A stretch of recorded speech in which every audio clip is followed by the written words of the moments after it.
Hello everyone, and welcome to Techstrong TV. Today is Tuesday, November 22nd, and I hope you're all having a wonderful day so far. I'm your host, William Willis, and in today's show, we're going to bring you some fantastic interviews with incredible guests from around the world, so stay tuned. As always, I'm going to start off with our Techstrong News recap, filling you in on the biggest tech headlines that are making waves. Then we will head over to Alan, where he will speak with Brian Roche, Chief Product Officer at Veracode, to discuss the enhancement of its continuous software security platform with substantial improvements to its integrated developer experience.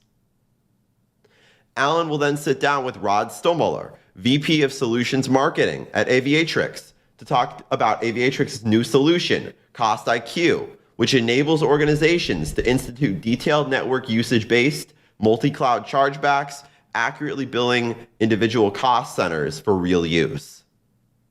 Then, Alan meets with Hilary Barron, Senior Technical Director for Research at CSA, and Tyler Young, CISO at BigID, to talk about how the two companies partnered up to survey 1,500 IT and security professionals to better understand the industry's knowledge, attitudes, and opinions regarding data security in the cloud.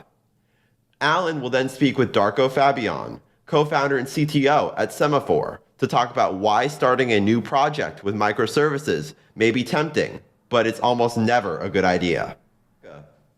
Then Rebecca will meet with Frank Liu, Director of Operations and ML Architect at Zilliz, to discuss how Zilliz raised $60 million for its open source Milvus vector database. Next up, we're airing episode 3 of our series, Engineering the Change. This series will follow the 3 winners of the Engineering the Change Scholarship program as they tackle a 10-week intensive coding bootcamp and prepare themselves for careers in software engineering. We then go to BMC Exchange VIP, where Mike met with Tim Perkins, Director of IT Hosting and Hybrid Services for Walgreens, to talk about why reliability concerns are driving more IT management platforms into the cloud. Then, Mike interviews Decodable CEO Eric Sammer, as Eric explains how the rise of open source streaming data analytics platforms are driving modern approaches to data ops that are fueling digital business transformations. We then go to KubeCon Cloud Native Con North America, where Alan spoke with Abhishek Saxena, CEO and co-founder of Unscript, to discuss how the Cloud Ops platform is separating user security from automation security. Also at KubeCon Cloud Native Con, Mitch met with Andrew Martin, CEO of Control Plane, to discuss the company, which focuses on cloud native security. We will then finish this broadcast with 2 episodes of View with Vizard. In the first episode, Mike interviews Igor Volovich, Vice President of Compliance Strategy for Cumulos, as Igor explains why existing approaches towards achieving and maintaining compliance are fundamentally broken in a way that adversely impacts everything from cybersecurity to business risk management.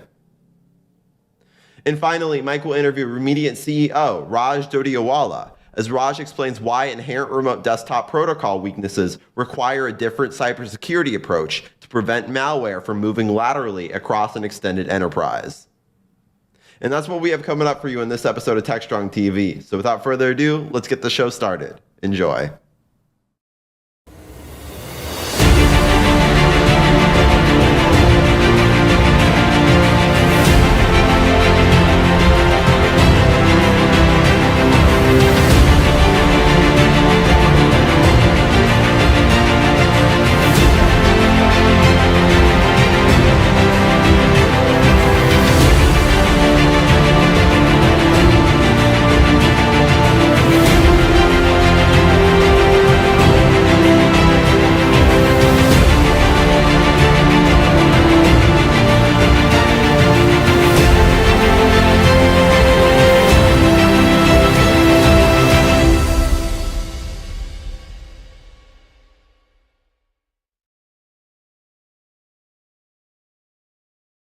Hi again, everyone. Here are the headlines for November 22nd.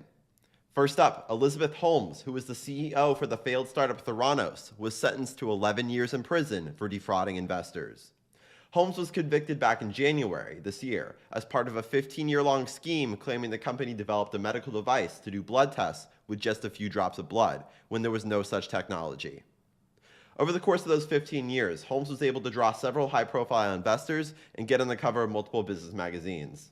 This being said, though, she has since become a symbol of deceit and the ruling showing how long-term consequences of fraud outweigh any short-term benefits. Next, Disney announced the ousting of CEO Bob Chapek and the reappointment of Bob Iger late Sunday evening. Disney made a 2-year contract with Iger to help return the company to growth with its 40% slide in shares this year. This move is reminiscent of other big tech companies bringing back successful CEOs in times of crisis, such as with Apple and Starbucks. However, for Disney, they will have to cut costs after spending huge amounts of money on acquisitions and building out its streaming business. Disney Plus currently operates at a $1.5 billion loss this quarter, spending money to attract customers and compete with other streaming platforms. There are some concerns as to whether or not this 2-year deal with Iger will be enough to transform Disney, but share prices have since gone up by 10%. Next, in the most recent FTX update, it is said that it owes 50 creditors over $3 billion and that it owes the top 10 of those $1.5 billion.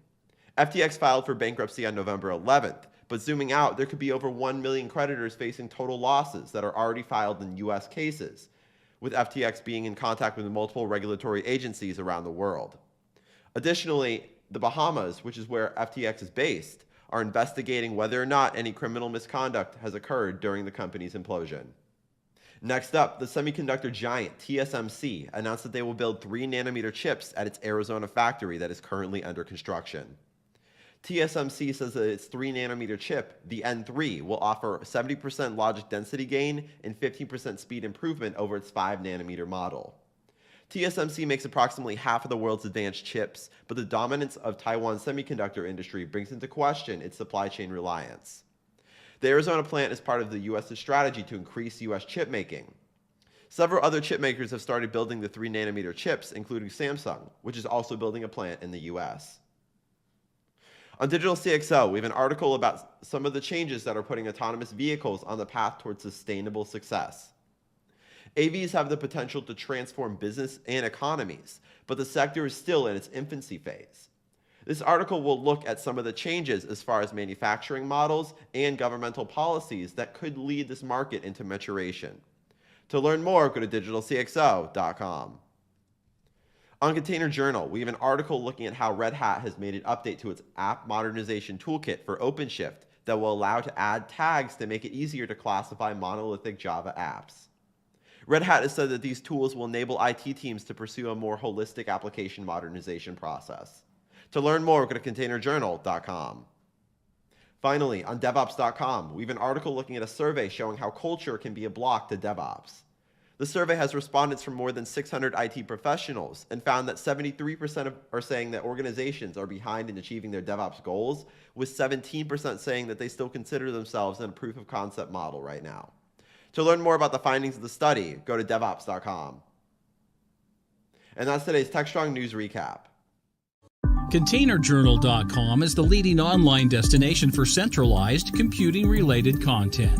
ContainerJournal.com covers all aspects of software containers, from container management, data management for containers, container security, networking for containers, to the entire container ecosystem, Kubernetes, microservices, serverless, and more.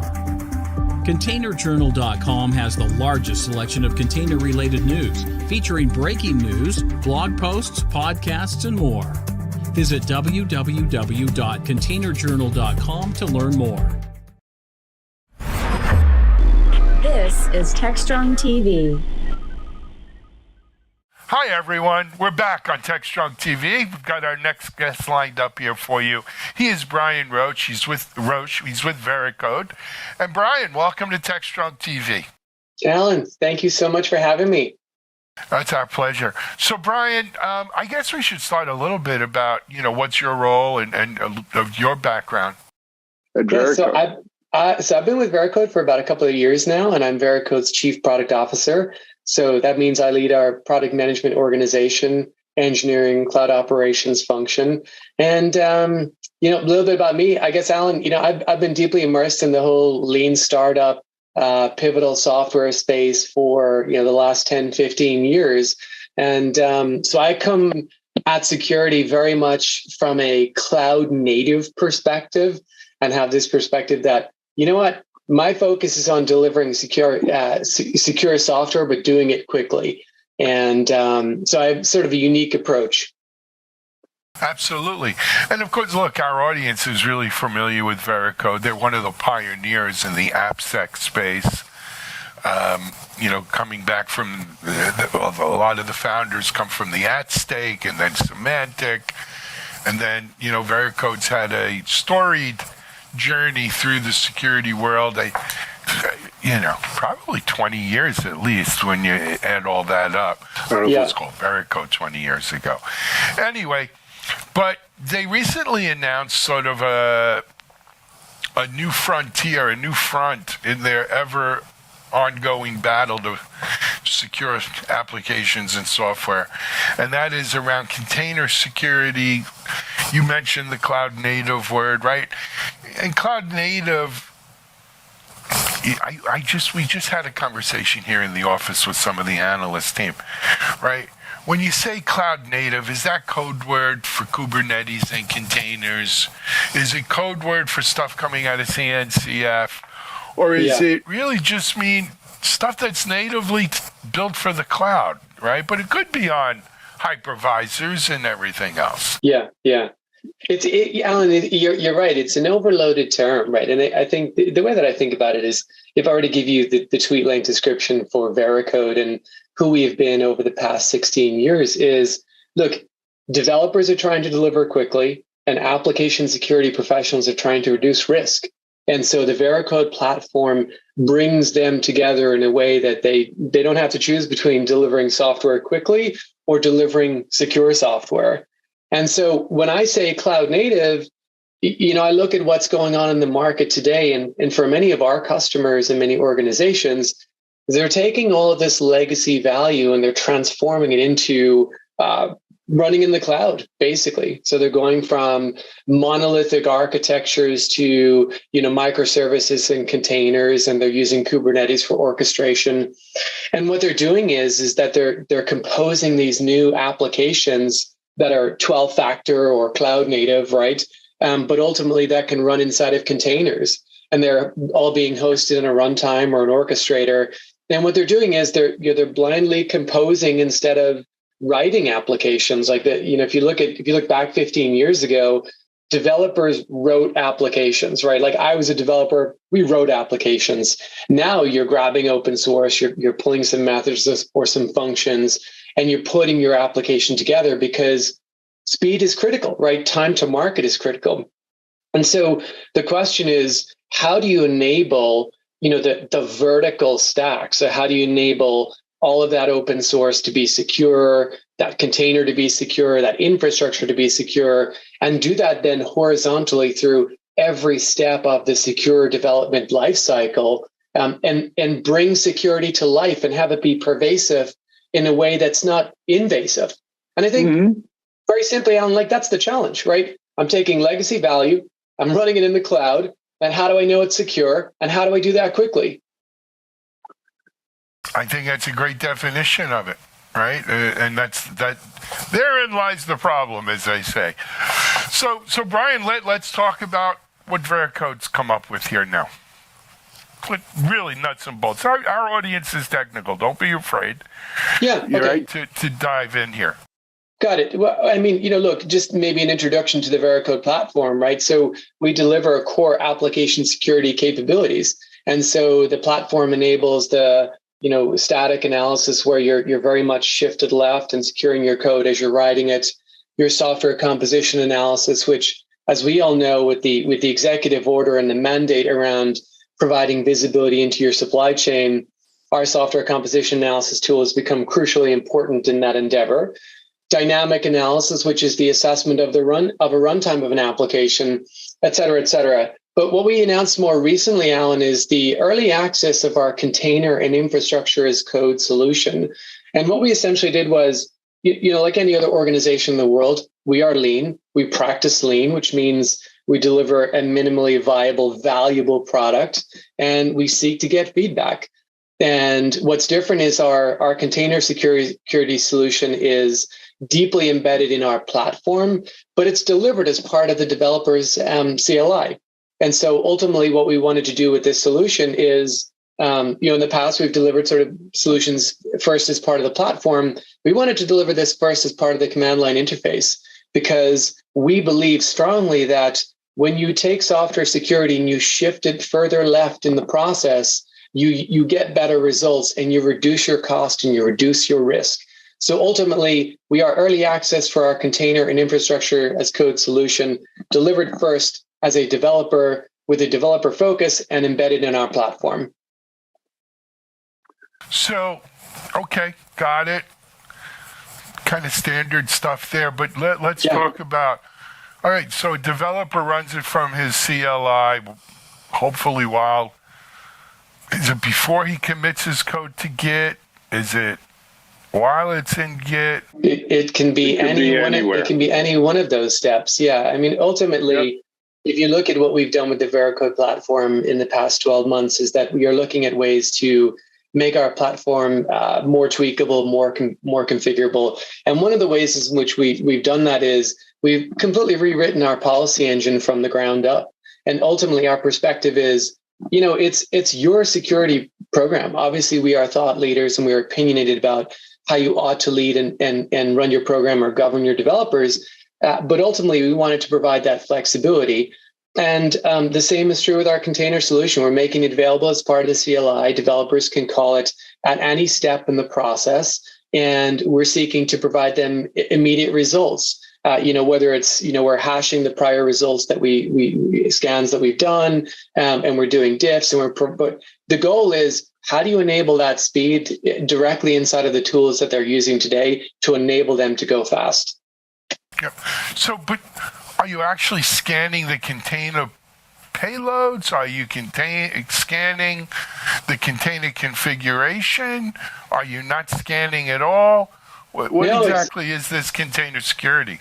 Yeah, great question. So, I mean, look, if I were to say to you, what does good look like for a container solution or container scanning?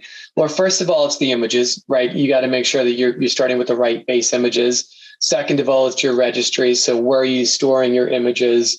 How do you know who has access to that?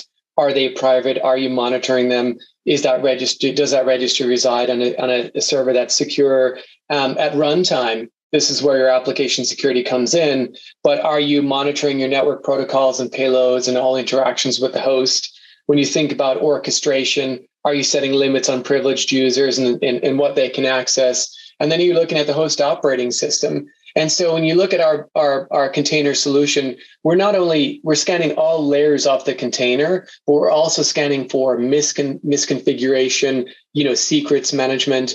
And look, Alan, I would say to you, containers, virtual machines, they used to be an operations problem, right? The goal is to bring development and operations together in a way that they can all deliver results. And containers have fast become a developer problem, and we need to have developer solutions. And so the way that we think about application security, or the application developers writing, it's that you've got your core IP, you've got your open source software, you've got your containers, you've got your infrastructure as code, and you're deploying all this in every step of your SDLC. And so our solution should come to life in every step, whether you're pre-post commit, whether we're doing drift detection when it's in production, essentially enable them to work or operate in whatever capacity. Look, everybody is at a different level of maturity in their security program, right? And so we need to meet organizations and developers where they are in their maturity.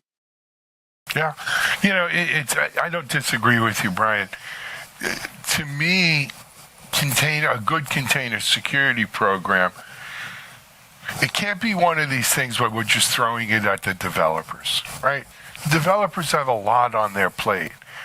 You want them to develop good software, but we want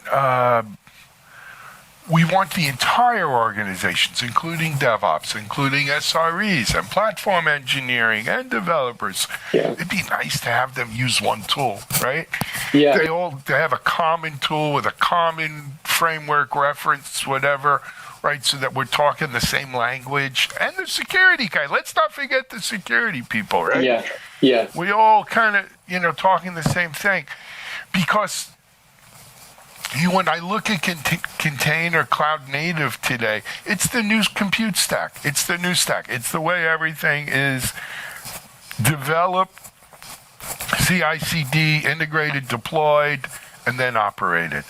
And so you want, I mean, in Nirvana, being, if I were king for the day, I'd want one tool that could play at all of those, phases, at all of those waypoints on my train here. And it sounds like you're saying the Veracode tool can be that. Yeah, I think you just described the challenge that I hear when I talk to customers. And in my position, I have the opportunity to speak to a lot of customers every week. One of their challenges is they're moving away from monolithic, virtually deployed architectures to more cloud native 12-factor ephemeral environments, and are doing this across multi-cloud infrastructures. Their developers are trying to pick the right open source to enable that speed and velocity. They're trying to learn containers. They're trying to learn microservices, right? They're trying to learn new patterns of work, right? They're trying to get their heads around what does lean and lean startup mean to me, and what's an MVP. And ultimately, they're trying to put all this together, and they're saying, oh man, like this is, it's just compounding. It's hard. It's a risk for them. Yeah, it is hard, right? And, the days of, development would bring their code to the wall of confusion and toss it over, and cloud operations would figure out how to deploy it in production. Those days are gone, right? Everybody's integrated and everybody's shifting left, and everybody's working more closely together to identify flaws and issues early on in the process. And so the reason why a platform solution matters is that, vendor consolidation, we've seen this year is a pattern for sure. But the second theme and pattern that we're seeing is that, organizations are saying, just give me the easy button. Just give me one solution where I've got my static, dynamic, composition analysis, where I can provide my supply chain visibility, but also give me a container solution. And by the way, when you've deployed that container to production, enable me to identify whether or not there's drift in that production environment, or determine for me, in the event of the equivalent Log4j situation, that I know what's running, I know where I'm vulnerable, and enable me to redeploy. Because look, we've another area where we're announcing early access is in our auto remediation capability, which is not only do we find flaws, but we enable you to automatically fix them. And there's a different mentality when it comes to coding fixes, right? Developers need to establish trust in the machine and in the engine that's recommending those changes. But it's a lot different when you look at auto-remediating flaws in a base image or in a container in production.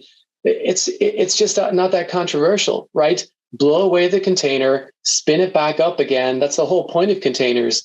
They contain our applications or pieces of our applications, and they should just be redeployed, right? We're all moving towards immutable architectures. So I don't want the thing to change, just redeploy it for me. So, we're seeing a whole lot of mileage where we are reducing that complexity by providing that single pane of glass where you can see all of your continuous integration delivery pipelines running. You can see all of your risk in one place, and you see that risk in context.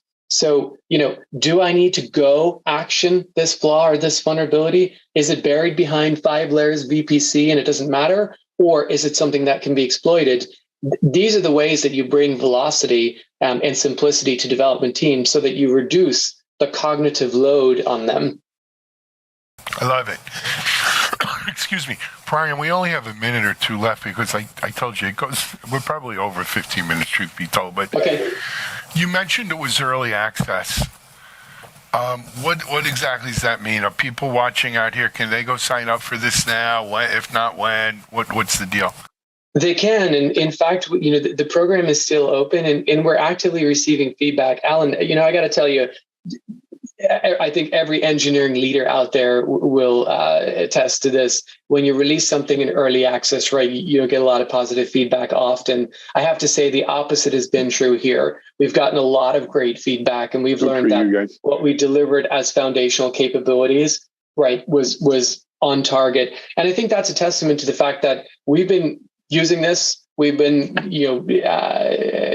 as we develop software, we've been running this tool internally. So it's been super positive, the reaction. But that having been said, Alan, look, we operate with no pride in authorship. We want to get feedback. So if you are a customer out there or you want to get access to our early access program, we welcome you. We want to get feedback. We want to, when we go GA with a solution that really delights all of the users and all of the developers.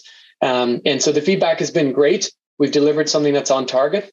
That's terrific, but we want to continue to evolve it during the early access program. So go to vericode.com. Yeah, or reach out to me. Go to vericode.com or reach out to me. Yeah. So. And they'll be able to find it, the early access for the container security product. Hey, Brian. Not to put you on the spot, last question. When do you think, not an exact date, but a range, when do you think this might be in GA? I think it's definitely going to be early next year, and we're considering, do we open this up sooner? It's really a question of what features, what functionality is it missing? And like I said, Alan, we're not getting a ton of, hey, like you really missed this. You missed the boat, right? Yeah. It's more about could we have more flexibility in the policy, or could we render the results in a different way?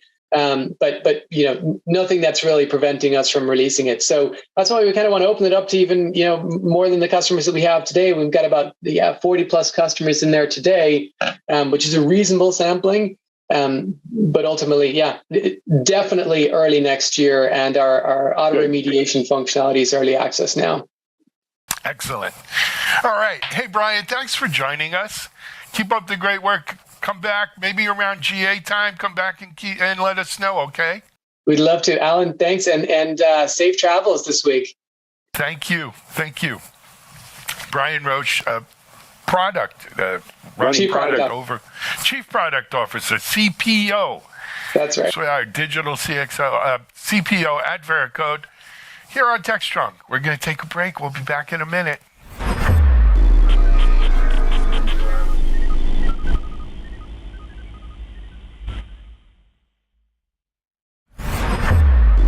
This is Techstrong TV. Hi, everyone. Welcome back to another Techstrong TV segment here. I want to introduce you to Rod Stallmutter. And I hope I got that right. Hey, Rod, welcome. Hi, how are you?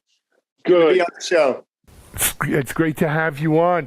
I should mention Rod's with Aviatrix, and he's going to explain to us the company as well as a little bit about Rod, and we'll go from there. So, Rod, give us kind of your story. All right. Well, I've been a networking guy for a long time, going back all the way to Synoptics and Novell, some old names that you may have I heard of them, yeah.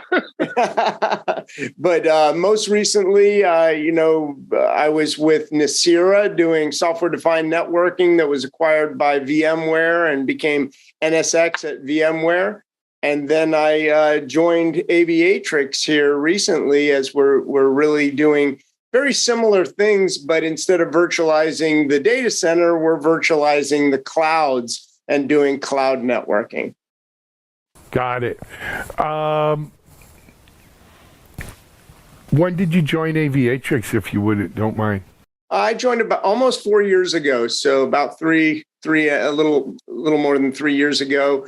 I joined with Steve Mullaney, who was also the CEO of Nicira, and then he joined back in at that time in 2019, because we really saw the world changing. We've been talking about cloud for a long, long time, right? But enterprises hadn't really gone to the cloud yet. They weren't serious about going to the cloud. They were trying things. But about 3 years ago, they really started going to the cloud. And all of a sudden, there was some need for some advanced networking capabilities that just wasn't there as part of the basic constructs.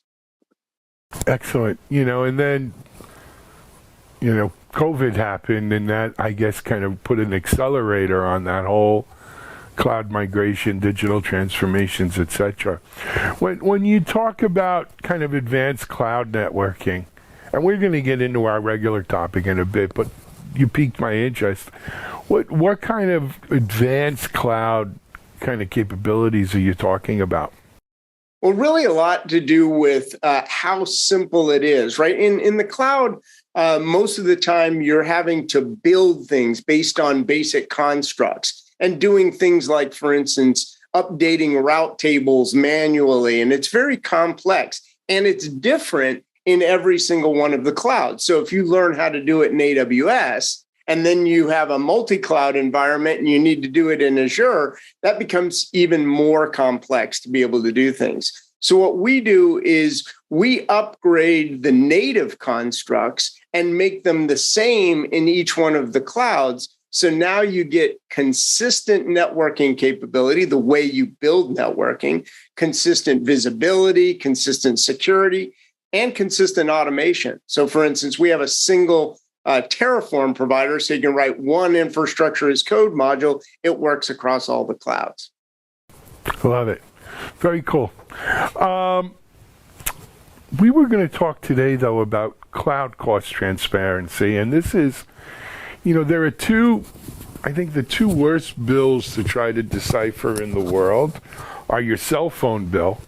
Because though they've gotten better, I'll give the cell phone carriers credit. They have gotten a little better. And then your cloud bill. Cloud bills are, it's very easy to see what the bottom line number is, but trying to figure out how you got there is crazy. But go ahead. It is. Yeah, I was going to say that there are some tools out there, cloud financial management systems, things like Aptio and Flexera and others that do a good job for the FinOps teams to take, let's say, your AWS bill or your Azure bill and break that down to the accounts that things are charged to, right? So now you know that all these engineering accounts used all of these different instances, and you can add all that up and that gets charged to engineering.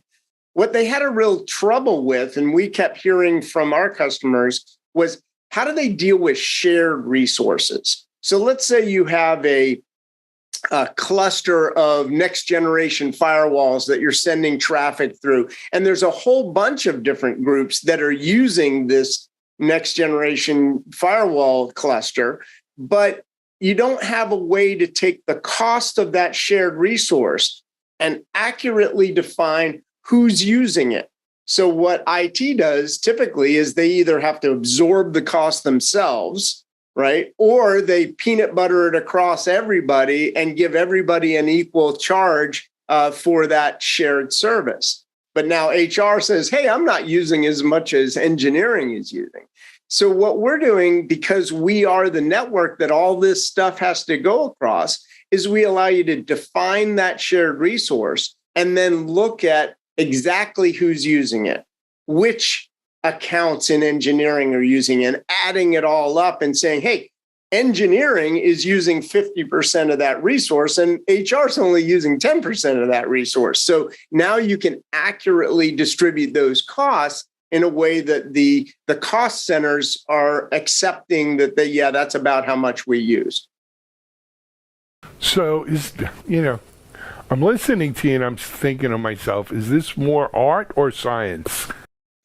Yeah, it's actually more science, right? It's the ability to have, the actual data that says these accounts are using this shared resource. And we're taking it further than that, looking at what other things are going on. One of the things that we heard a lot from our customers is that egress charges are something that they really have a hard time getting a handle on.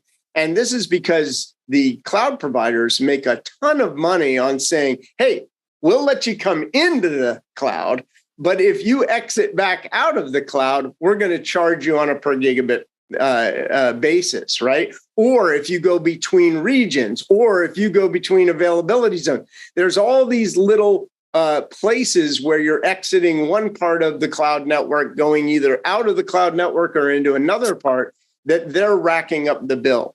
So we're looking at being able to track those things down so that we can give intelligent insights to say, hey, you could move this resource from one region to another and not have to exit to get to it, because you're doing that, once a week, you're sending a big database file across or whatever it is. And because we see what's going on the network, we can actually give intelligent insights about how things could be moved in order to optimize costs. Excellent. So I guess, I'm your customer. How did I find out? Well, first of all, did I say to myself, look, I already invested in one of these FinOps solutions, and they're good, but they're not giving me everything I need to really understand where this money's going, how do I allocate it? And right, so I guess I come to that conclusion. How do I think of Aviatrix as the company that's going to help me with that? Well, I think what we are finding is that it's not that people are buying Aviatrix specifically for this cost capability. It's that they're looking at improving their entire network operations, their ability to support business critical applications. And this just becomes an added capability that the infrastructure itself is delivering and allowing them to achieve some of these goals that they're being asked to achieve. Especially from a finance perspective, these days, people are being pressured to show exactly how these solutions are being used. It used to be kind of the Wild West, go out and spend what you need in the cloud. But now as people are moving these business critical apps into the cloud and people are focusing on, how their resources are being used, people are looking for ways to reduce the costs. And so that comes down to really being able to monitor it and understand how they're being used. But I'd say the way that people find Aviatrix more often than not is that they find that the networking capabilities in the cloud have limitations, don't give them the visibility that they need, don't have multi-cloud solutions. So they are then looking for ways to overcome those challenges. And that's how they find Aviatrix. I got you. Because that's what I thought as well. Because, that seems to be, the cloud cost transparency, to me, is it a must-have or nice-to-have, right? And you got to make sure you got must-haves. Yeah. Right, if you're going to have a successful company, and that's, I guess, the way it should be. Let me ask you a question. We talked about the migration to the cloud by enterprises about 3 years ago and continuing during COVID. One of the comments I've been hearing from when I talk to people is, how have the macroeconomic conditions affected digital transformation? How have they affected cloud? What are you seeing over there, Rod? Well, we're seeing it accelerate, actually. These are things that this cloud is continuing to grow. People are migrating out of their data centers into the cloud, and nothing's slowing that down. Certainly, the macroeconomics are going to, you're seeing our customers are laying off a lot of people. But in terms of their infrastructure and the way they're trying to make their businesses more efficient through leveraging things like cloud for agility and speed and supporting business critical applications like SAP, none of that's slowing down at all. Interesting. Good. You know what? We didn't even mention the website, did we? I'm sorry. People want to get more information.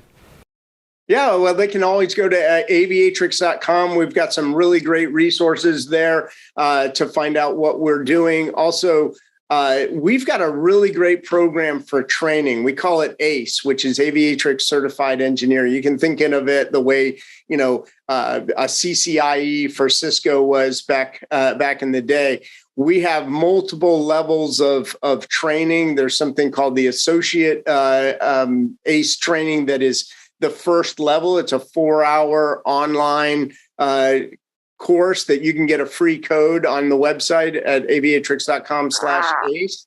And we've got about 18,000 people who have gone through that training today. Wow. We get a lot of really good feedback because it's not just about Aviatrix. It actually helps you understand how you do networking in AWS, in Azure, in Google, in Oracle, and then kind of pulls it all together at the end that says, okay, if you're trying to do this in a multi-cloud environment, here's how you need to think about it.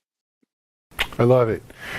Hey, can you spell Aviatrix for aviatrix.com for us? Yeah, Aviatrix. Aviatrix. Excellent. It basically is a female aviator, right? Okay. Yep. The company was originally founded by a female engineer out of Cisco. And so when they originally named that, that's where it came from. Love it. Hey, Rod, thanks for coming on and being our guest on Techstrong TV today. Good luck with Aviatrix, and come back and visit us. I appreciate the time. All right, man. Bye-bye. We're going to take a break on Techstrong. We'll be back in just a moment with another guest.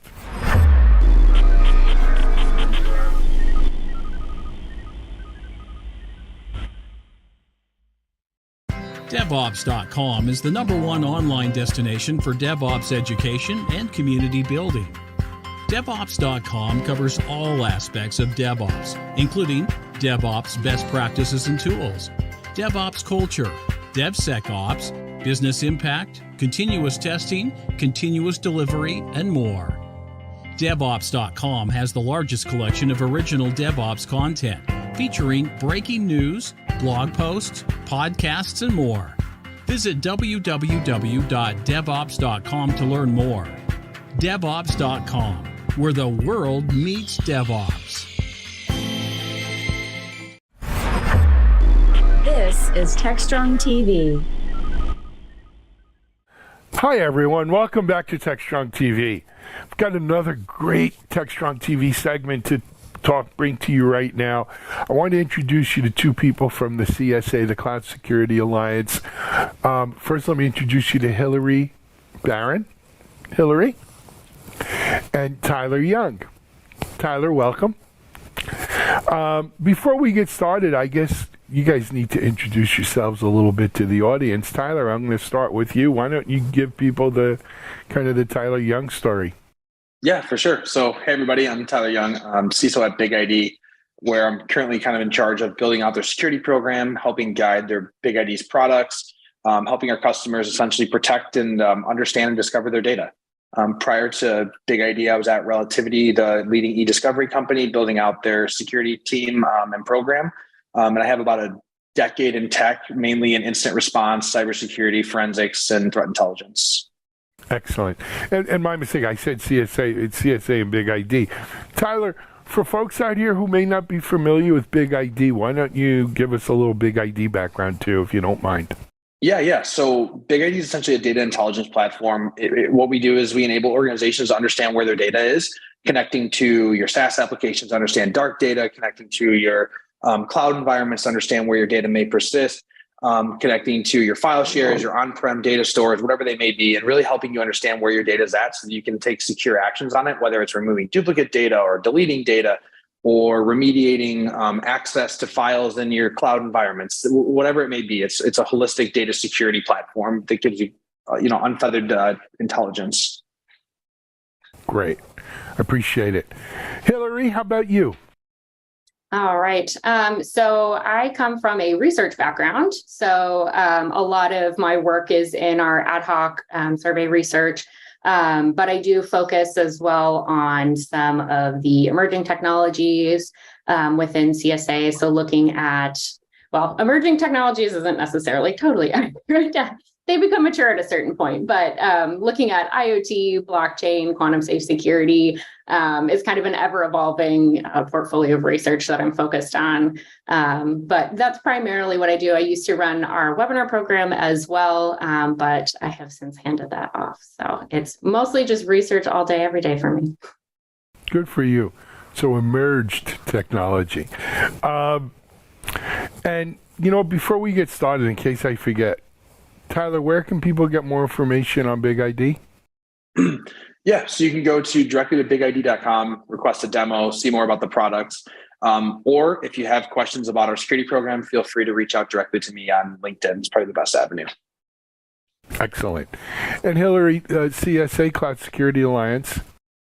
Yeah, we do a lot of different things. So, CSA is focused on providing research and best practices on cybersecurity. We're focused on cloud, but also anything that's kind of related to cloud as well. As I mentioned, I am interested in IoT and lead a working group on that. So we're really focused on just trying to help the community and, the tech community and also end users to be able to utilize cloud securely. All of our research is free. That's a big thing at CSA that we're really proud of. And we have a lot of great members like Big ID that help us make that possible.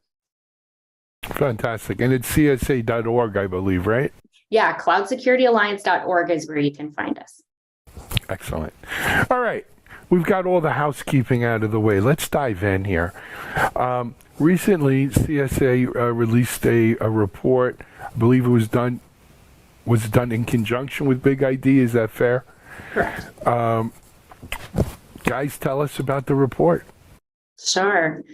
So initially we were approached, Big ID was like, hey, what's kind of going on in the data security space? It's been, I feel like it's been a topic that's picked up quite a bit over the past year. I don't know what's really been the initial cause of it, but it seems to be one of those topics that's really top of mind for a lot of organizations. So they're like, help us understand what's going on in this space a little bit. We want to know a little bit more about kind of get a lay of the land of what people are struggling with. Why is this topic kind of coming around right now? And that was more or less what we found is people are struggling with data security. So they're more interested in it right now. When we did this survey, one of the big findings was that, we were looking at, how confident folks are, because we're talking to the security professionals, right? The people that are boots on the ground doing this day in, day out. We were seeing that the confidence levels were okay. And then we asked them about sensitive data and then they were like, oh, yeah, only 4% of us are like, yeah, we've got this in the bag. I don't know how much of that is us just being somewhat cynical. They always say in the industry that, prepare to be breached or assume breach or something along those lines. So I don't know if that's our cynical nature, but certainly it's alarming when you think about how much data all of our organizations have access to and how much sensitive data we have within our organization. So that was really the big thing that we were like, ooh, this is concerning and something that that people need to be aware of and also be tackling head on. Tyler?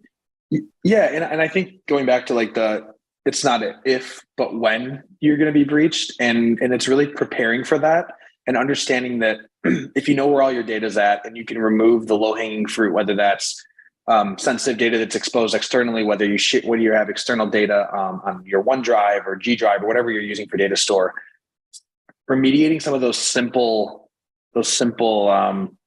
data exposures can go a long way in release and kind of alleviating some of that pressure from breaches. And so whether it's malicious or accidental, it's the entry point, and then the networks have expanded now where data is really becoming your perimeter. So it's no longer the days of breaching a network, move laterally, and you can find data potentially on a file server. It's now that your data is your perimeter with SaaS applications and the amount of data we're storing in SaaS applications and the connection between SaaS app and SaaS app and the leveraging of the cloud, and it's the ability for a simple misconfiguration to essentially just purge or pour data out throughout the network or wherever you may be storing it. It's just the organizations need to start focusing on this because there needs to be a more data-centric approach to security versus the days of like I said, securing the perimeter, securing the endpoints. That's gone.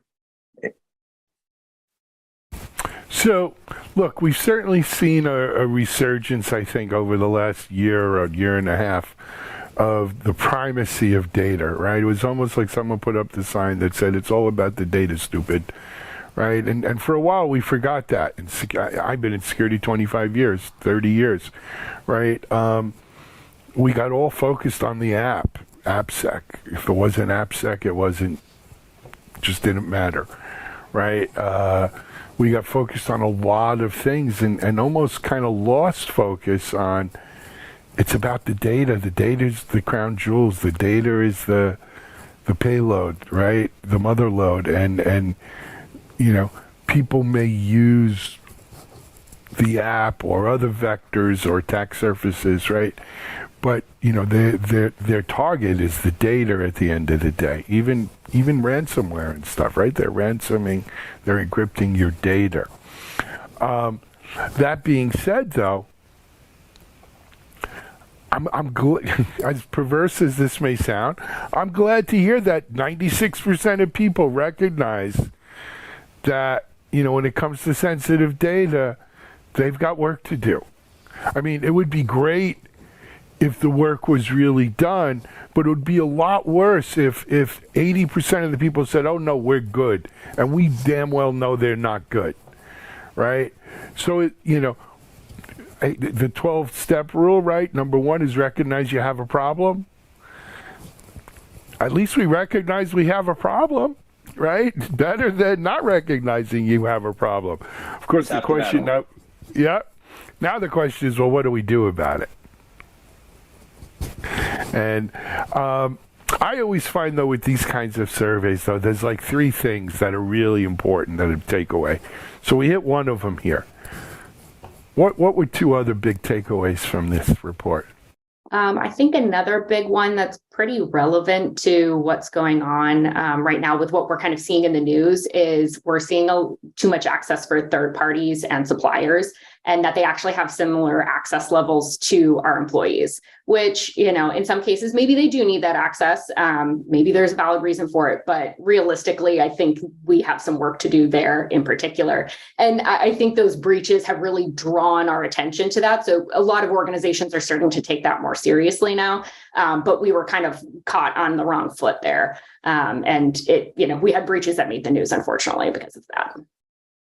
Yes, we did. Tyler, thoughts on that?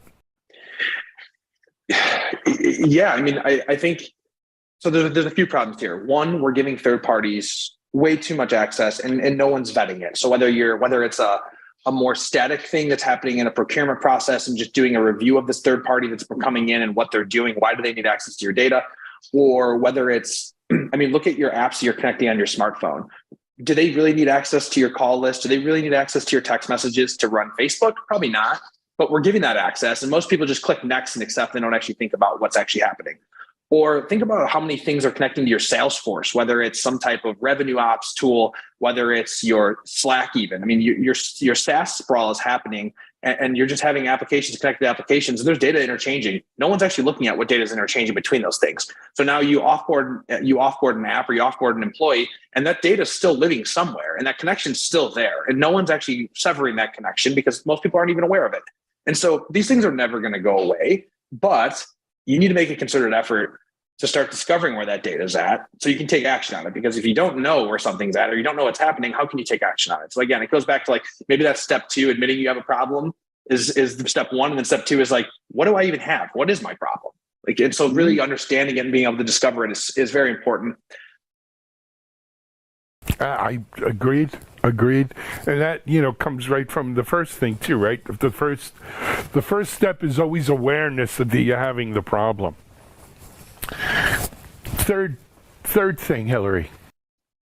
Third thing, one of the big things that we thought was interesting was that a lot of the issues that organizations felt were contributing to the proliferation of dark data was really around issues with staffing, whether that was just not having the knowledge about how to kind of get their arms around that, whether it was we just don't have interdepartmental cooperation, so we've got competing priorities going on, or we just don't have enough staff to kind of get our arms around this because we're creating so much data on a daily basis. So really a lot of those issues are coming back to, staffing issues. And some of that's going to be the skills gap. And then And then part of that is going to be understanding how do we supplement our teams then and give them the information that they need and give them the skill set and give them the tools so that they are able to get their arms around this, because this is a solvable problem, but we have to kind of come up with a plan. And if our people aren't on board and we don't have enough people, then we need to figure out how to supplement them and how to help them, because we can't just let this continue to grow and grow, because that's what we've been doing, unfortunately. So I have some views on this, but Tyler, I'm going to let you go first if it's okay. Yeah, so I think with dark data, there's an additional problem here outside of the staffing and like we may not have an idea of how to even start securing this problem. It's the fact that any employee can connect to a SaaS application and directly connect just using their basic username and password to anything else that they have access to. And so it's nearly impossible for security teams without the correct visibility to secure this problem or even stop the problem, because I can go on right now and I can sign up for a free demo or a free SaaS application for 20 different tools, directly connect them to my Salesforce environment, my Slack, and 3 other things that I think can enable my team. And now I think, most of the time people are doing this for the right reasons. They're trying to either generate revenue or reduce some type of friction in the business or enable the business in some way. But as they do that, and as you connect to more and more SaaS applications, more data is being exposed. And then again, the security team doesn't even know what's happening because they have no way of actually, discovering that data or even looking at the data. You're right. The road to hell is paved with good intentions. But I have an interesting take on this. So part of it is the skills gap. I think part of it is during COVID, we hired a lot of remote people, God knows, right? A lot of remote people. And you're hearing such horror stories about the quiet quitters, like people who just do the minimum amount of work they got to do, but they're probably only working 3 or 4 hours a day. Or people who have 2 full-time positions working at home, right? And neither the twain shall meet, and you don't realize it. The bottom line is we don't know our employees and everyone else who has access to our network anymore. It's not like, oh yeah, that's Hillary down the hall or something, right? We've never seen Hillary from the waist down. It's always on Zoom. Wait, for all we know, God, and so I think that has made a bad situation worse, right? In that we seem to have less, I don't want to say control, but less insight into who our people are, right? As a CEO, I'll tell you, I like having people in the office. I think it just functions better. Tyler, you disagree, I could say.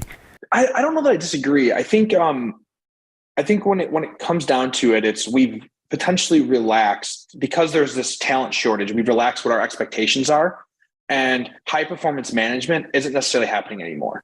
The days of these really hyper growth, high paced tech companies holding people accountable and essentially doing reductions in their workforce of low performers and only keeping top performers has essentially went by the wayside. And again, this is just my opinion and what I've seen, but it seems that is the case. And now we see these large scale reduction in force at these large tech companies. And it may be this, we mass hired during COVID. We didn't know what we were getting or who these people are because we've never actually worked with them more than a few hours in Zoom. We don't know how many hours they're even putting in. We don't know what their output looks like. And to some extent, we just need bodies and seats to write code. And it may only take them a few hours a day to do this. And so the rest of the day, we don't care. We're getting what we needed out of them. And so some of this I think some of it could be the repercussions of that as well. I absolutely think it is. And then the other thing is, Tyler, you hit it earlier on, is you want to call it shadow IT, because that's what we were calling it at first, but I don't know if that's still the right name even for it. But here's the bottom line that I do see. Security teams can't wait around, for the proverbial phone to ring. Hey, it's Joe over in development. We just signed up.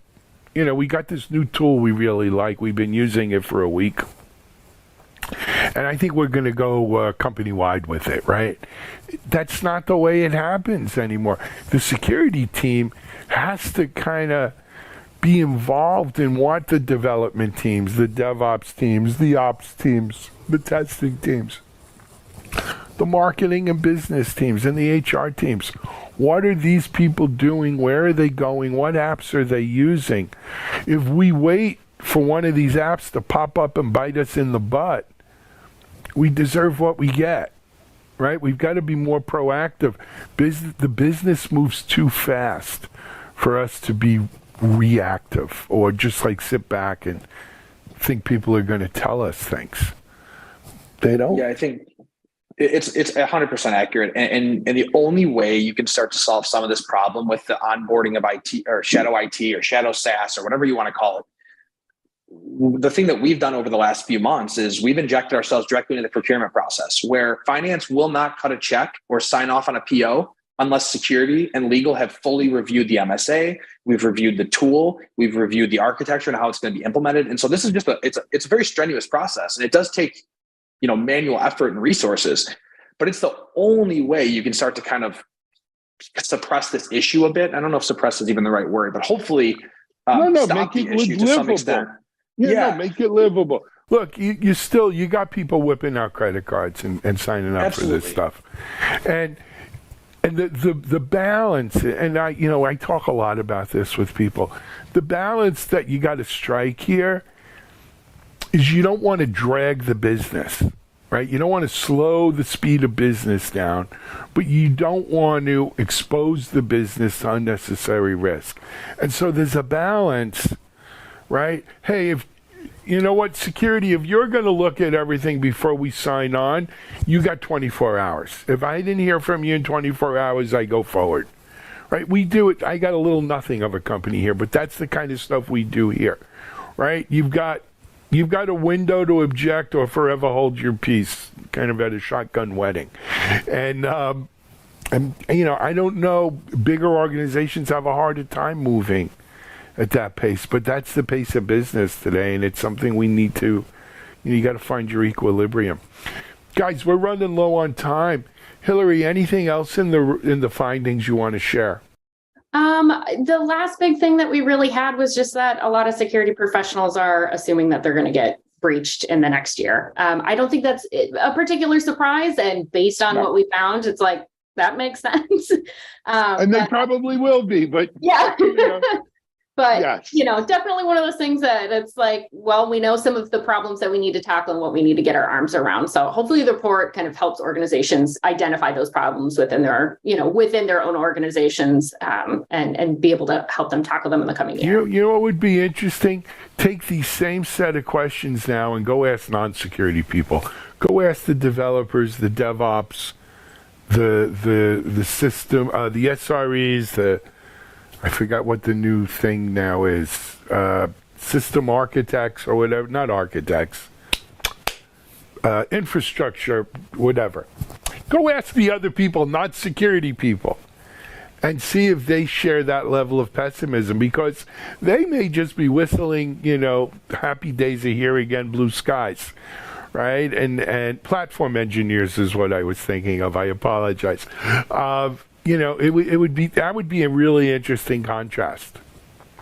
Good stuff. Go ahead, Tyler. I would say I think that's exactly what you'll get. I think it's security. Honestly, like you couldn't have said it better. Enabling the business. That's really what we're here to do, right? Build guardrails, whether they're DevOps or platform engineers, so that they can't make mistakes. That they do make mistakes, security catches it and stops it and continues the continuation of the development process. Or if it's employees, and making sure that you have defense in depth to block attacks and block potentially clicking a phishing link to make sure that doesn't happen. It's really about enabling the business to work securely, and that's on security. And then there's also an education aspect, whether it's working with your developers to understand vulnerabilities in code, or whether it's working with all of your employees just to understand phishing and just basic concepts. I think that goes so far, because then, like we mentioned earlier, you will get those calls from John and DevOps to say, hey, somebody's sharing a password in a Slack channel. Those things start to happen when you educate the business. Absolutely. Everybody wants to do the right thing. At least I fundamentally believe that. Most people want to do the right thing. Amen. I hope so. Hey, last thing, for people who want to get more info on this report and check it out, where can they go? If you go to cloudsecurityalliance.org and go to our research section, there will be recent publications that'll be listed in that hero bar, and it'll be right at the top there. The title of the report is Understanding Cloud Data Security and Priorities in 2022. I love it. All right, guys, thank you both, Tyler, Hillary, for coming on and discussing this a little bit with us. Good work. Looking forward to more reports and more info to come. We're going to take a break here on Techstrong TV. We'll be back in just a moment.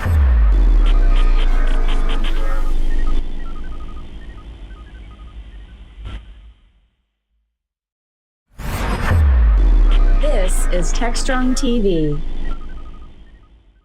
Hi, everyone. Welcome back to another Techstrong TV interview. My guest, actually, we haven't had anyone from his company in a long time. My guest is Darko Fabian. Darko is the CTO of Semaphore. If you haven't heard of Semaphore, you might have used some of their stuff without even realizing it. But he'll explain it all to you. Hey, Darko, welcome to Techstrong TV. Yeah, well, thank you. Thanks for having me. It's our pleasure. So as I mentioned, Darko, you're the CTO at Semaphore. Why don't we start a little bit about you, though? Tell us, a little bit about Darko, and then tell us about Semaphore. Yeah. So actually, I started like computer hardware and then went into web, straight after the university. And not long after that, I started Semaphore with my partner, Marco. And that was like a bit over 10 years ago. So for last 10 years, I'm working on Semaphore CI. It's like a continuous integration, continuous delivery service. And we work with, a lot of companies in various domains. And what is going to be our topic today, microservices, we speak with our customers a lot about that. So I would love to explore that topic further. Absolutely. Before we do, the website for Semaphore. It's semaphoreCI.com. SemaphoreCI.com. Just want to make sure people know that. I believe it's SEMAPHORE. Yeah. .com. Oh, Semaphore CI, right? For continuous integration.com. Okay, we got that out of the way. We're going to talk microservices. So, everybody's abuzz about Elon Musk and Twitter and what the heck's going on there. I read I saw an interesting tweet from Musk that got highlighted in the news yesterday that said they're going to rip out like something like 80% of all the microservices in Twitter and just use the 20% that they need for the thing to run, and it'll run better as a result because the rest of it was all bloatware and so forth. Look, I'm not a fan, I'll be honest with you, of them, and I'm certainly not a fan of what's going on at Twitter. But I'm saying to myself, is 80% of the microservices just bloatware, as he said? Has microservices kind of joined the thing it was supposed to stop? How bad could it be? As we move towards microservices, right? No less than Martin Fowler and Sam Newman, have come out and said that, well, if you're starting a greenfield application, maybe it's not the best idea to start it, in a microservices-based architecture. Like, don't design it initially for a microservices type architecture. That seems to run counter from what we're hearing or what we've seen in the last couple of years, which is, look, if you're doing a greenfield kind of app, why not? You don't have any legacy to worry about, right? Do it from the get-go. What do you think and why? Well, I'm definitely going to answer your question, but to give a bit of a context. So 10 years ago, when we started our, a SaaS product, we used Ruby on Rails, as a lot of startups from that era did. Let's say about 4 years ago, we started more aggressively chopping up that monolith into, separate services. We have like about 25 of them right now. And we also have around 25 engineers. So that's a good ratio, I guess. Yeah. And we understood our domain very, very well at that point. And I'm not sure if I would call those 25 micro. I don't know how do we set up scales. So we decide what's not a micro, what's a mini, and so on. Mm-hmm. So that's one thing that I know. It works for us very well. But our domain is also specific. There are a lot of, asynchronous, long-running jobs. Attributes of the system are maybe a bit different to a typical web application and so on. I mean, the other experience that I have is, speaking with a lot of customers. So vast majority of our customers are, startups with less than 500 engineers. And, the most time that we spend talking to are the most, successful ones that have most of the challenges. And those challenges are also usually in the realm of, what's the speed of their, feedback loop and how fast they can ship. As they scale from, 50 engineers to maybe 200 engineers and so on, they start to encounter various of those challenges with shipping, independently and shipping, without significant delays. A vast majority of them jump into that ship of like microservice, and they start that transition. That transition takes years. And one very important thing to define is what is the current biggest bottleneck? Have we exhausted all the other tools that we have in our toolkit before we make that transition? In that realm, I think it's very important to have a scientific rigor into defining what the bottlenecks are and what are really, the solutions to those problems. And in that realm, I would say it's important to be successful in order to move to microservices, and that that you would need to scale your engineering team, above a certain size, that transition would pay off.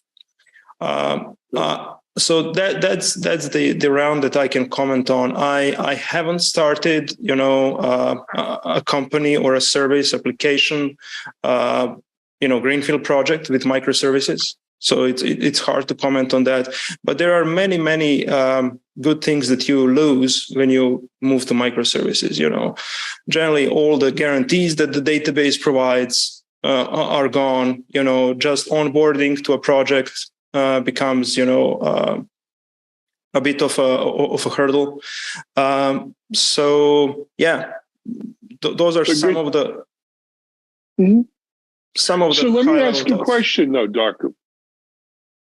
You've got, as you said, about 25, let's call them services, whether they're micro, mini, or in my mind, if they're a service, a thread, if you will, making up, part of the app, it's a microservice. I don't really distinguish micro to mini. Yeah. You got 25 of them running on 25 engineers. That sounds pretty damn good. I mean, it's not a large team by any means. It seems to be running well. Is it that you guys are special and the average customer can't do that? Or because, how much more scale do you need? It's 1-to-1 there. Yeah. Well, we understand the domain very, very well. I mean, over the course of first, 5 or 6 years, we kind of rewrote a significant portion of our application actually a couple of times, as we were, running and growing, well, everything was still as a part of monolith. So we understood the domain very, very well. We were reasonably successful that we knew that, this is going to be around for the next decade or so for sure. It's worth the investment. And then, chopping those pieces up was not a big hurdle for us. And it didn't backfire in any significant way. However, there was a significant learning curve that we, had to go through. So yeah, in that term, I don't think that we are special in any way, but I would say that we really well knew our domain. And starting a greenfield project, it's different. You're still finding yourself. Where are the boundaries for your domain? How are there separate things? What are the things that's worth investing in? What are the things that are going to be a throwaway things? So all those components are, I think, crucial for a successful transition. So I'm just playing devil's advocate here a little bit.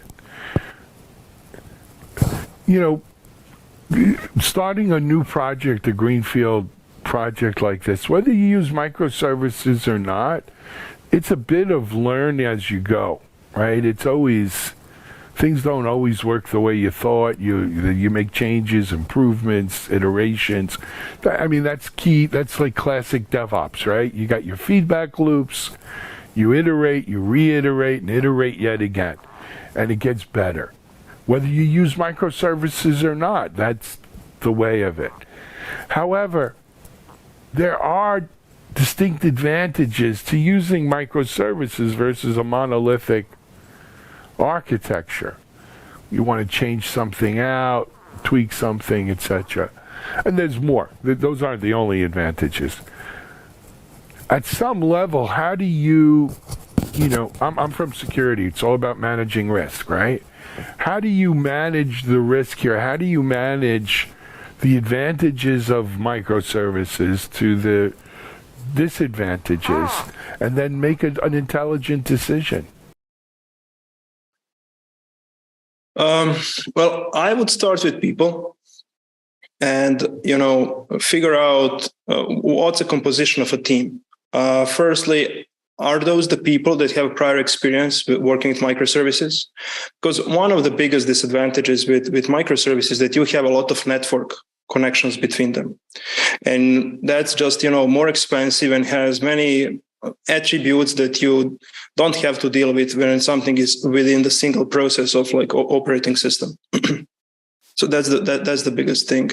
And if your team has team members have a lot of experience with working over the network and so on, that's a plus. If your team is composed of engineers who have some prior experience working with microservices, that's a big plus. And I would say on top of that, you have to figure out what's the level of your engineers. Because, if it depends if it's a project within a well-established and successful company or if it's a startup. So, within startups usually get, initial set of engineers that should, hit the product market fit, correctly. And they should make it to run for 100 customers or maybe a couple of 100 customers. Then potentially either those engineers are going to, develop and mature, or you will have to replace them. And then if you become really, really successful, then you will get that kind of engineers that are not going to scale from 0 to 1 or from 1 to 10, but from 10 to 10,000. So within the startups, I would say, be frank with yourself and your team, in figuring out what's the experience level of those engineers, because there are also operational issues with running microservices, Kubernetes and, a lot of things, Mesh and so on, make some of those things easier, but there is still a significant overhead. So, as you can see, I'm very much into that mindset of, a startup and starting a company and the project, from scratch, because that's what vast majority of our customers are. If that team is composed within, a well-established, company, and there is a new greenfield project, and you have like a set of excellent engineers with a lot of experience under their belt, then it might be different. But I would say that's the biggest thing that you have to weigh in. Excellent, Darko. This has been a great conversation. I want to make sure we semaphore. We spelled it before, SEMAPHORECI.com. I'm interested in you're seeing a lot of customers doing a lot of CI, right? the way we build applications today. I call it like Frankensteining them. We take a lot of components, stitch them together, and you get an integration and deployment. It's your application. It kind of lends itself to a microservices architecture, no? Yes, you could say so. Yeah. I mean, they're already threaded like that, so to speak, and so I don't know. Anyway, I want to thank you for coming on Techstrong TV today and chatting with us. This is a question, let's see how Twitter does eliminating their microservices, but it's also something relevant to our audience out there, into microservice or not. That's the question. Good luck at 704. Come back and join us again. Thank you so much. All righty. We're going to take a break here on Techstrong, and we'll be right back.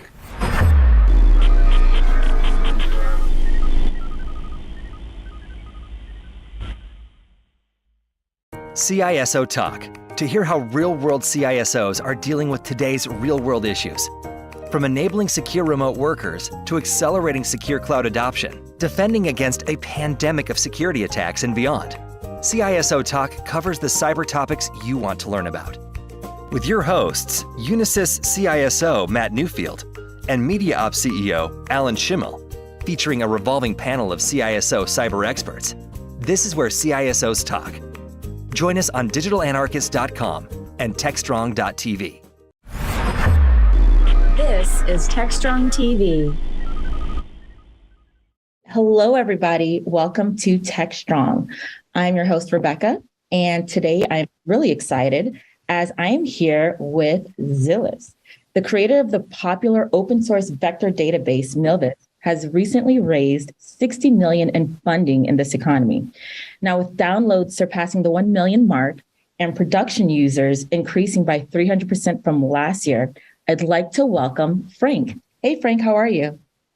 I'm doing great. Thanks for inviting me, Rebecca. No problem. Hey, could you tell us a little bit about yourself? Sure, yeah. So, I've been in and around, I would say, the AI ML space for probably the better part of 7, 8, coming up on 9 years. I first started off at Yahoo, so a much larger company. And, we were doing a lot of computer vision and trying to put a lot of machine learning models into production, right? After that, I actually did my own startup. And also what we were doing there is very different. We were doing these, using machine learning to do indoor positioning on these very low power IoT sensors. And now, I'm here at Zillis, and we're doing a vector database, right? Working on unstructured data. No, that's phenomenal. Now, it's really exciting. You guys, once again, I have to say congratulations on the $60 million in funding. What can you tell us about that? Are there any big plans in the future? Yeah, no, absolutely. I guess first off, I'd like to thank our investors for believing in our mission and believing in what we're doing. But I think, this latest round of funding, I think, is really going to help us scale out our cloud service as well as our teams here in Silicon Valley, right? So we are a company that is based in the San Francisco Bay Area. We're actively looking to bring folks on, to not just to bring folks on, but I think to educate a lot of the industry about what a vector database is, right? What is unstructured data processing? Why is it something that pretty much, I would say, close to every organization should take a look at? I think building out the platform, building out everything from engineering to go to market, that's really what we're going to be using the latest round of funding for. Well, great. Well, with that said, I have to, just dive in and say, what is unstructured data? Yeah, great question. Great question. Unstructured data, it's got a fancy name, but really unstructured data just means anything that can't really be stored in a table-based format, so in a traditional relational database, anything that doesn't really have a predefined data model, right? So, for example, strings, numbers, tables, or even JSON documents. If we look at a database like MongoDB, these are all meant to store structured data. If you look at unstructured data, a great example that I like to use is human-generated data. So images, video, audio, text, natural language. These are all examples of unstructured data. But I think there are a lot of less mundane or less boring examples too, right? So for example, geospatial data, right? User profiles. What are some other ones that I can think of? IoT streams of IoT data. These are all examples of unstructured data. And there's so much more of that out there than structured data today. Probably if you look at 1970s or 1980s, most of the data that was being generated was structured. But today, I would say, coming up on 80 and soon to be 85, 90% of all data today is unstructured data. So we need a way to be able to store, index, and search across all of it. So I find that fascinating. You say that 90% of the data that's out there is unstructured. And it's not until now that I'm starting to hear of it. And I'm just like, okay, that's fascinating.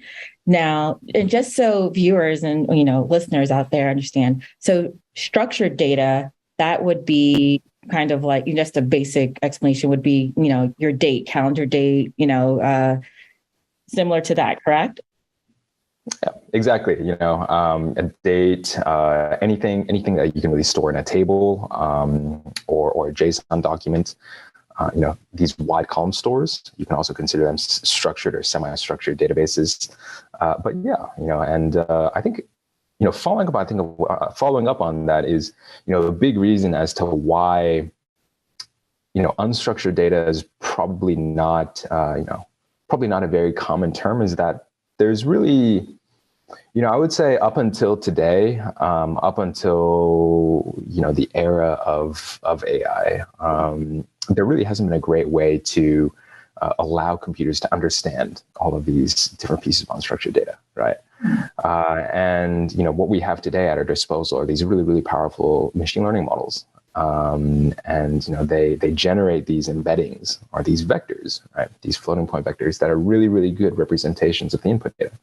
So the analogy that I like to use is this, right? So if we have all these machine learning models, and these are really the languages that computers speak. So, you and I, we're speaking English right now, folks, there's a lot of languages out there, German, French, Italian, and these ML models, the embeddings from these ML models are the words, right? Are essentially the way that computers express or embed, if you want to say, a particular piece of unstructured data. And that's why, I think that's why we're coming up on an era where you're going to see more and more folks start to use vectors or start to use these embeddings in their businesses. No, that makes sense. After, I spent some time cyber stalking, the company and, reading the blog. And it was, it was kind of like a eureka moment. It was like, wow, with the, as much, with all of the videos that are floating out there and pictures, and none of that stuff is classified well. And, when we search through Google, that's kind of they have a pretty good pretty good way of structuring the data to find, the image based on what you're looking for. And it just had me curious, or, it hit the top of my brain where I was just like, wow, this is really great. And so I wanted to ask you, because you mentioned the vector database. Mm-hmm. So what are some well-known use cases for the vector database? Yeah, so you mentioned video.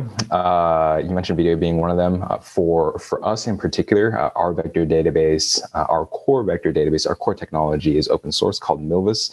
And, we've looking at the folks who have used Milvus for different applications, I think we see a wide, just tons and tons of different applications.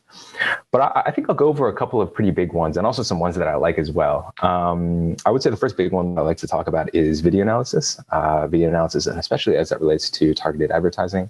Mm-hmm. So if you look at, you were mentioning video, you were mentioning YouTube videos, there's something like 720,000, probably more hours of YouTube videos uploaded per day. That's a lot, right? That is a ton. And, again, I don't really know what algorithm YouTube uses in the background, but my guess is that it's based off of titles, or it's based off of the description of the video, or perhaps even some comments in these videos, right? So, being able to analyze actually what's going on in each of these videos, we can take a very long one, cut it into 10-second clips, and embed all of these, turn them into vectors, and be able to search across all of these vectors. That's something that's really powerful, right? For recommendation systems or recommender systems is another big one. And so if I have products or if I have UGC that I want to recommend to a user or to let's say a customer, that's one thing that you can do in a vector database. Another big one is actually personalized search or semantic search. So, another great example that I like to use of that is, electrical engineering and computer science are two very, very related fields, right? But there's really no overlap there in terms of the text itself, right? A traditional text search engine might take computer science and group it with, let's say, social science, which, these are actually two very different fields, right? Yeah. So with, leveraging the power of modern ML, of deep learning, vector databases are able to really group these things together semantically and enable you to do much better semantic text search or personalized search. These are, three of some of the big ones. One of the ones that I really like is something we actually did for Cleveland Museum of Art. And I really like this one in particular because I think it really shows folks the mission that we're trying to achieve, which is, Cleveland Museum of Art, they don't have like a massive, they're not like Google or Apple where they have like a massive, these massive engineering team, a ton of engineers and a ton of resources, right? Yeah. But still, they were able to create this really, really awesome app called, I believe it's called ArtLens AI. I encourage you to go check it out. It's really cool, where you can actually take a picture of, let's say, a particular landmark, or do a particular pose, and you can find art that's very similar to that particular, let's say, pose or picture that you took. And they, the team over there, hats off to them. They did this in, I want to say, they were able to build this in, I want to say, like a week or 2 weeks. With Milvis as the underlying key piece of infrastructure. And, it's always one of the examples that I like to talk about because we really try to democratize and make available to everybody a lot of this unstructured data processing. Mm-hmm. And I think that really, that particular application really really highlights that really well.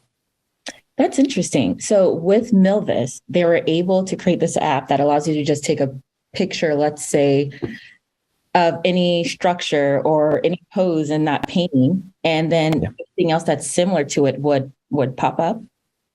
Yeah. So something similar in Cleveland Museum of Art's database, it would pop up. Yeah. So you would be able to do, it's like a reverse image search. And I think it also illustrates, I think, the wide variety of modalities that we can target as well. So, embeddings, vectors themselves using them as a representation for your input data allows you to represent, let's say, just tons of different types of unstructured data, right? One of the things that we did with Compass is they actually had these floor plans, and they turned them into embeddings as well. And they were able to do this floor plan search and search for houses in Milvis that way. So yeah, really cool. And I'm looking to see what the future holds. That is pretty neat. So, I mean, as a consumer myself, if I'll go out and say Wayfair. I'm on Wayfair.com. I'm looking for a particular piece of furniture. Sure. Yeah. I see it. I see the furniture at another furniture store. I can just take a picture of it, upload it into, let's say Wayfair was using, Milvis. Then it would come up with everything that's similar in their database to it. Yeah. And semantically similar as well, right? So you'd be able to search, through the images and not just based off of the product text or titles or descriptions. Interesting. Okay. That is neat. Now, to help our viewers better understand, how and why are vector databases really important? Why are they so important right now? Yeah, wow, that is a loaded question. So I think I sort of touched upon it a little bit earlier, but I'll go a little bit deeper into it as well. I think you see so much more unstructured data out there. 80% of all data today is unstructured, and that percentage is only rising. And we also have these great tools. We also have these amazing machine learning models, based on these deep neural networks, that allow us to represent a lot of our input data. And as I want to say that this particular type of, vector search itself, using vectors as a tool in search, I think that's been around for quite a while. So, back when I was, right after graduation, when I was at Yahoo, we were actually doing, this very, very large scale similarity search as well. But we didn't have anything like Milvus, or we didn't have anything like a vector database. And that, I think, development for that particular project, I think if Milvus was around during that period of time, this is back in like 2015, 2016, I think it would have made everything so much easier. And I think people are, as we move to 2022 and coming up on 2023, I think folks are realizing why vector databases, why vector search and why using embeddings is so powerful. And I think, having a database that's going to abstract away that entire layer for you, managing and searching your unstructured data, I think that's something that's really powerful, and something that hopefully most folks will be adopting very soon. No, okay, that makes a lot of sense. Now, Can you explain what some of the companies, like on your website, you guys have some really great clients that are using Milvus, like Walmart, IKEA, eBay. Now, could you talk about how they're using vector database to improve the customer experience overall? Sure. Yeah. So, I'll start with eBay, and they're actually using. So they have 50 million products on eBay. Probably more at this point, and they have a lot of these users as well. And what they want to be able to do is recommend products to users. They have this sort of product recommendation email list, and they want to be able to recommend, let's say, based on what I have purchased in the past, what I might be interested in the future. So that's really how eBay is using it there. When it comes to Walmart, Walmart uses Milvus to actually search catalogs, and they have these language models that they use to embed product titles and descriptions into vectors, right? So, and then, when they do a search, when a user comes into Walmart and they do a search, the description is passed in and really embedded by that same language model. They'll go and search across 600 million items, or actually not really items, vectors, inside of the vector database, and that's how they do large scale scalable search that way. And I think you see. Definitely, I think based on these particular applications, we do see product recommendations being a pretty large one. But there are others as well. As I mentioned, video analysis, especially short videos, and personalized search as well. We see quite a few of those. Okay, that's interesting. Now, are there other non-retailers that are using vector databases? And if you're allowed to talk about it, what other ways or unique ways is this being done? Yeah. Okay. So I would say in terms of, retail, I think is definitely only one of the components, one of the particular use cases, is one of the many applications for vector databases. We do see a lot of, as I mentioned, for example, Compass as one of the folks that's using our stuff as well. We have short video platforms, and I think they're currently all using the open source version of Milvus. It's freely available to everybody. For any folks I think watching now, I highly encourage you to go check it out. But yeah, I think the different Opera, Bigo, Tokopedia, they're all using Milvus in some way, shape, or form as well. And when it comes to sort of some of the lesser known applications, I would say this is one that I didn't mention earlier, is molecular search. So you have these. You have, again, I'm not in biotech, but you have these when you do drug discovery with AI, when you do this sort of this ML-driven drug discovery, you want to be able to, let's say, search for new compounds that might target a particular symptom or a particular disease. And out of a catalog of, let's say, 800 million or close to 1 billion of these compounds, and turning these molecular structures into a vector and searching across them that way. That ends up being actually a really, really scalable and powerful way to do things. So this is something that we did for, again, they were using open source Milvus. This is something that we did together with a pharmaceutical company and another one of the really, it's pretty out there. It's a little bit different, I think, from what most folks would imagine a vector database can be used for. I think definitely it's more associated with machine learning, semantic text search these days. But I think it just goes to show you that the applications are really numerous, right? And it's beyond just search. I think leveraging search to do a more complex set of tasks is really what a vector database is there for. Got it. Okay. So this is really unique. And, I'm excited to see where this goes, especially going into, next year. What are your thoughts? What do you foresee how big the unstructured data market growing to be? Oh, wow. That is a great question.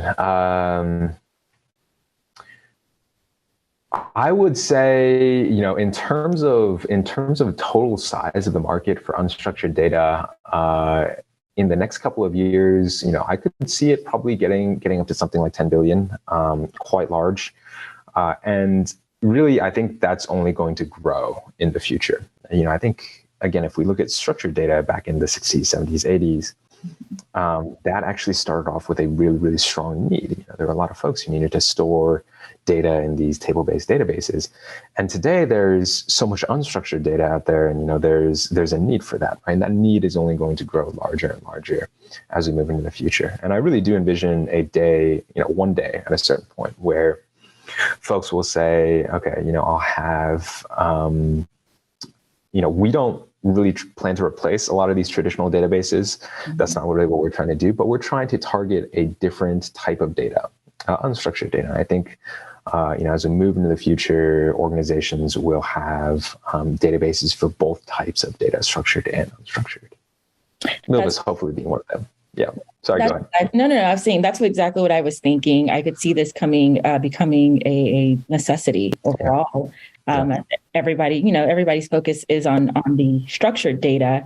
And it's, if there's 90% or 80% of the data that is just out there that's not used, so much is, there's just the possibilities are endless from this point on. There's so much that can be said and done in there. No, absolutely. Thank you so much, Frank. Now, let's say if our audience wants to get out there and, download, try, or request a demo, where do they go to schedule some time with somebody from your team?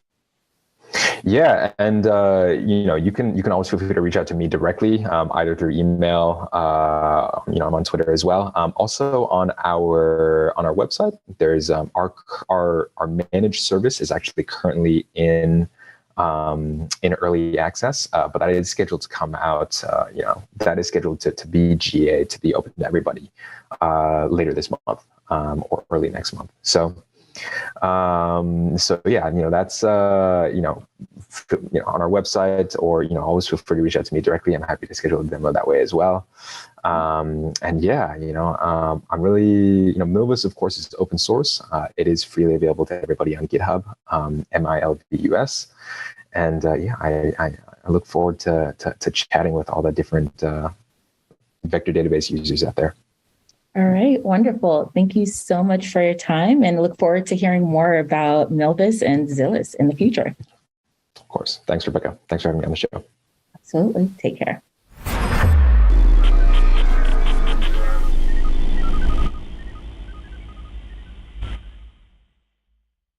Previously on Engineering the Change. The program at Boca Code was amazing. My career has completely changed from barely being able to, hold down a job to now being sought after by some of the biggest tech companies in the world. Boca Code has built me up. If you grant me the scholarship, like I said, I will share my knowledge with people, with women or immigrants.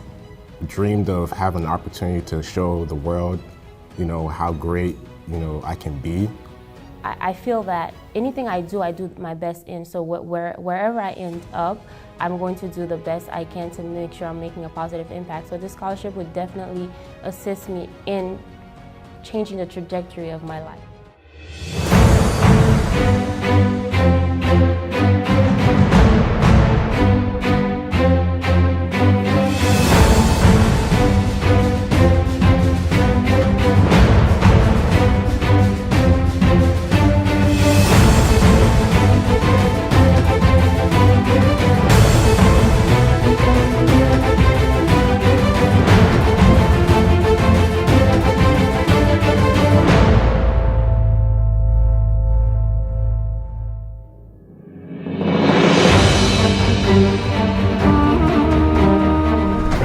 Excited to tell Carly about her winning. She is so pumped to really embark on her career as a software engineer. All right, Carly, we got the whole camera crew with us. All right, come on in, guys. We're coming in. Carly, I'm sorry, your name? Harold. Harold? Yes. So we're making this presentation of $10,000. You got it? Yeah.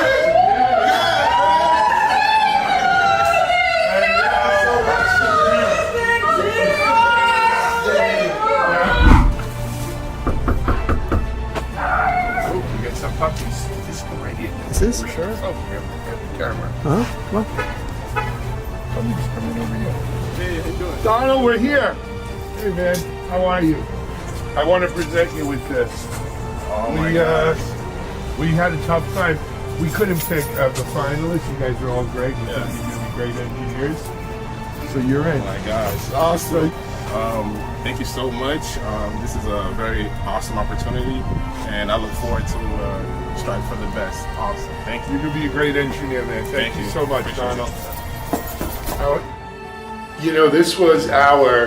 This was by far the strongest class of people we had who applied for the scholarship. We were able to get it down to 3 finalists, but then in meeting with the judges, we couldn't pick a winner. So what we decided to do is just pick all 3 finalists as winners, and so we want to make this contribution to your life. And we're going to award Stephanie Sanchez as one of our 3 Spring 2022 winners of the Engineering the Change Scholarship. Stephanie, congratulations. So hey everyone, I'm Alan Schimmel, CEO of Techstrong Group. We are a tech media company based here in Boca Raton, Florida, and we have been for 8 years. I've been a resident of Boca Raton for 20 years now, and it's always been one of my hopes, aspirations, is that South Florida would become a tech hub. So we opened this program, it's called Engineering the Change, to underserved communities including women, people of color, but any underserved community in the tech space, right? When I look back, and we have some of the past winners here with us, and I look at the difference it's made in the community, in their lives, it's something to be really proud of. So, one of the things that Boca Code really takes is partnerships with companies like Techstrong and other local companies, because we need them to, to help support the school, and we need them to to hire and interview our students as well. I'm going to introduce some of our past winners and just have them briefly talk a little bit about how their life has gone since taking this class. When I received the scholarship, I had a lot of mixed emotions. I was scared but excited for this new chapter. I had worked in the tech industry, but I had never been in an engineering role. The people at Boca Code, Todd, who I affectionately call Coach, because I kind of think of him as the coach in a game. They guide me step by step, the whole process. When I graduated from the cohort, I had over 10 offers from tier 2 and tier 1 tech companies, and I had my pick, which was the first time in my life I really had to make a choice where it was completely my decision. The scholarship changed my life, really from 0 to 100. As I said before, I was in a state that I was really lost in terms of my career. I had a neuroscience degree from FAU, but I couldn't get a job. Once I got the scholarship and I did the 10 weeks at Boca Code, it completely changed my life to better, because now I have found actually my passion, which is not just tech, but being able to help women get into this field. Winning the scholarship was once in a lifetime opportunity to change my career. The program at Boca Code was amazing. I studied a lot of fundamentals of software engineering, and I proved myself that I'm capable of being a successful developer. At that time, I couldn't even imagine how I would need this job in 3 months when the war hit my homeland, Ukraine, and this salary of software developer gave me opportunity to help Ukrainian people in this hard time. So this year, we wound up with 3 finalists for the scholarship, and we brought them into our panel of judges, and each of the finalists were interviewed, and then the judges got together and we had to pick just one. We tried to pick just one, and we really couldn't pick just one. And there were 3 outstanding candidates. And so what we've decided is to give all 3 of them scholarships. First person is Carly Dorless. Thank you. Thank you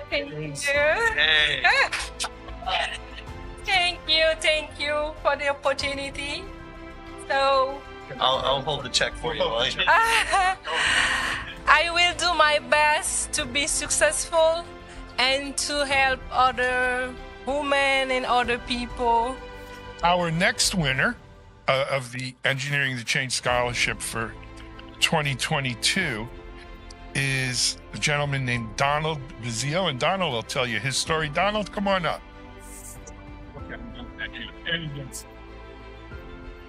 First of all, I want to thank Techstrong, Todd, for introducing me to the scholarship. And, this is an amazing opportunity coming from Haiti. And I hope with this opportunity that Techstrong and Todd introduced me to, I hope to introduce it to others just like myself and give back to my community and show them that, software engineering is cool. It's not just for nerds. Our third winner for this year's Engineering the Change Scholarship is Stephanie Sanchez.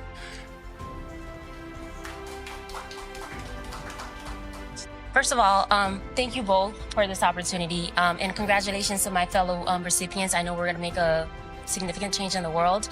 I come from a background of social work, and so I hope to be able to continue to put the people aspect in technology as we help others around us. I'm so grateful to be able to be a part of this. Thank you.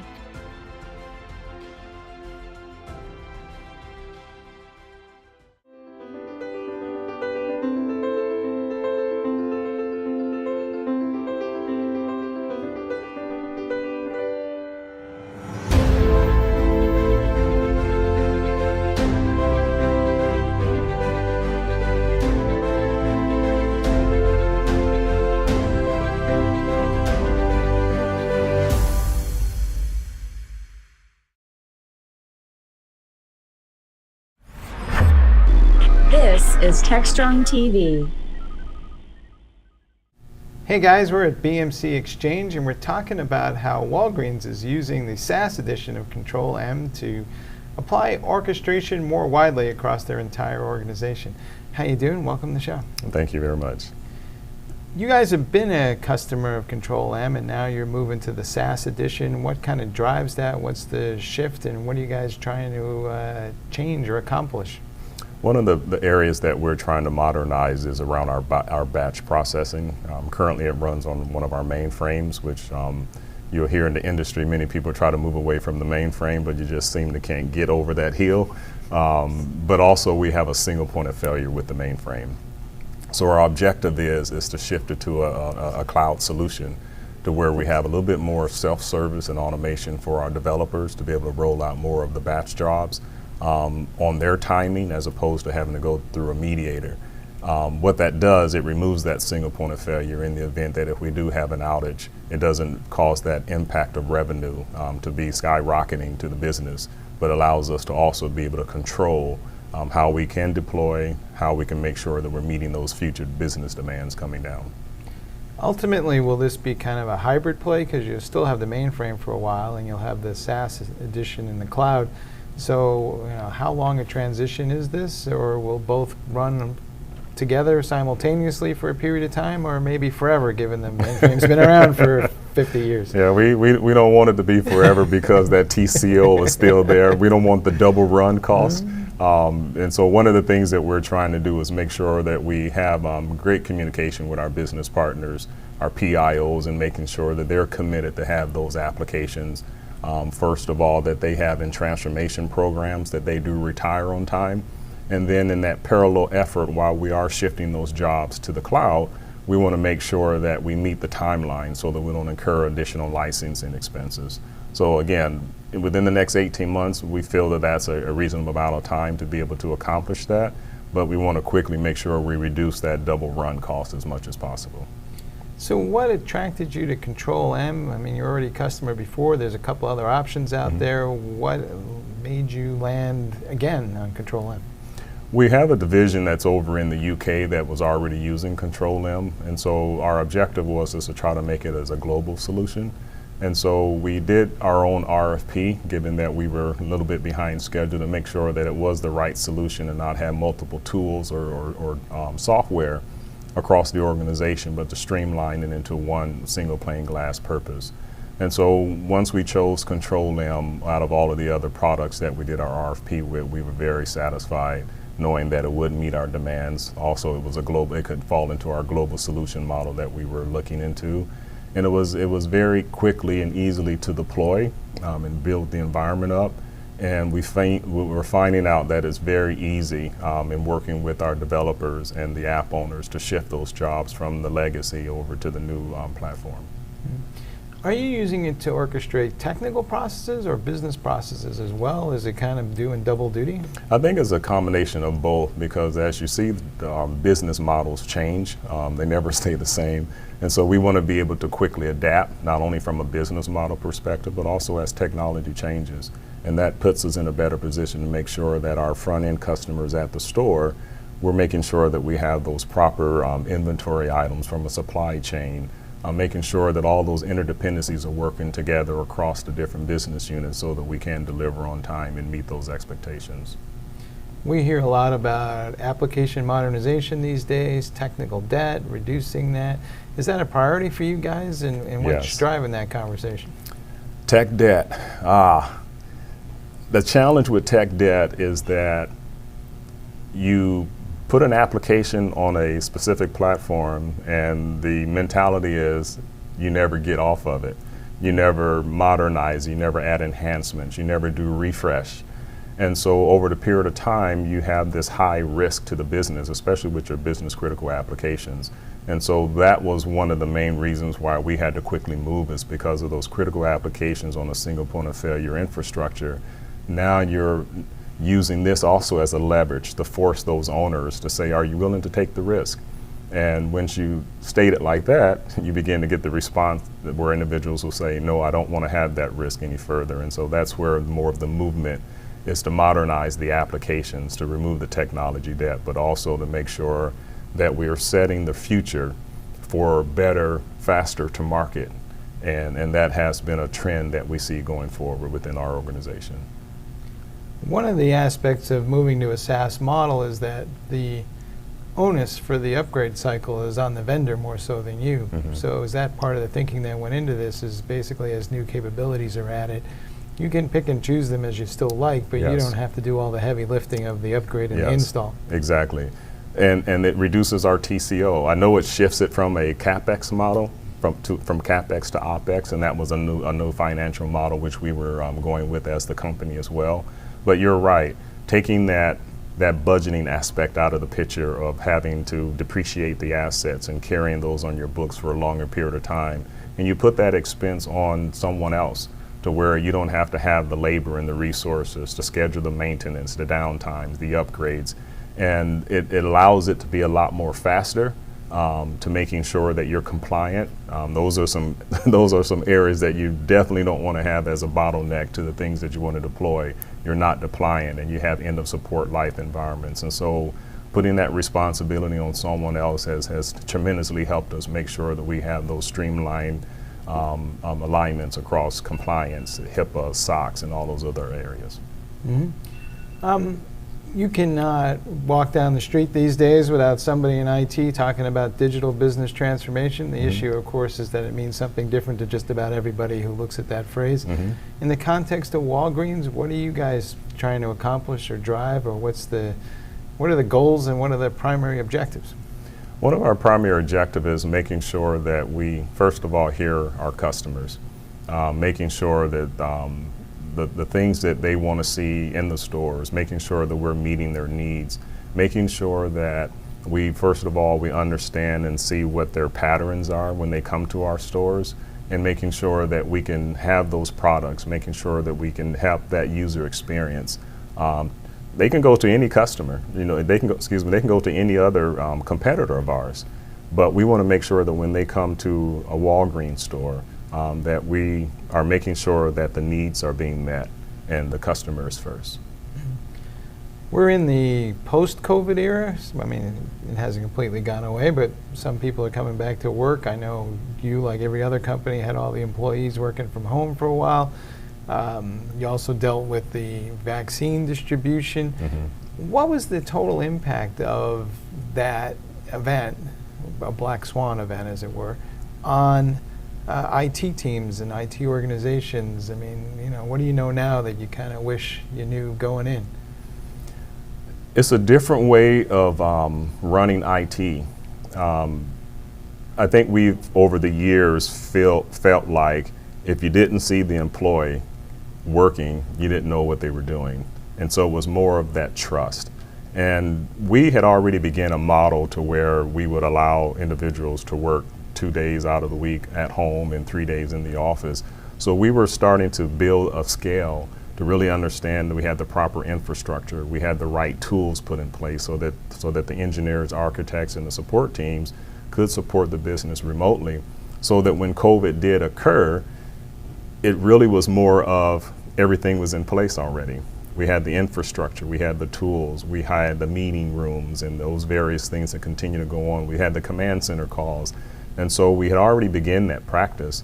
It was more of the mentality from a leadership perspective. Can my team still deliver? Can we still be proactive and be preventive in supporting the business, even though we're not in the office and we see one another? And it proved the fact that, yes, you can be remote. We can drive and support the business as if you were in the office. And so we see that becoming more of a pattern now, is that there are less resources on site. And we're continuing to run the business and be sufficient and effective at it from a remote perspective. The converse of that is people who don't want to work will find a way not to work no matter where they are, right? So that's part of it. Bringing it full circle, Control M as a SaaS edition, what's your best advice to folks who are thinking about making that transition?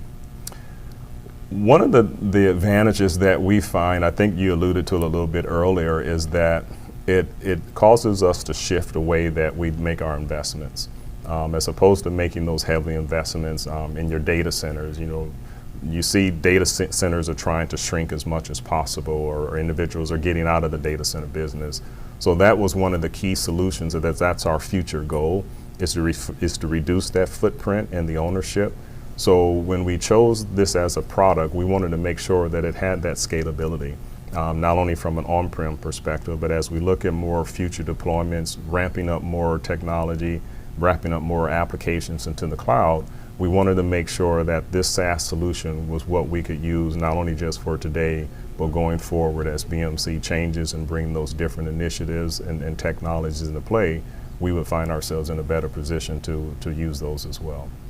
All right, folks, it's all about scalability, flexibility, and resiliency. Hey, thanks for being on the show. Okay, thank you very much. Appreciate it. Thank you.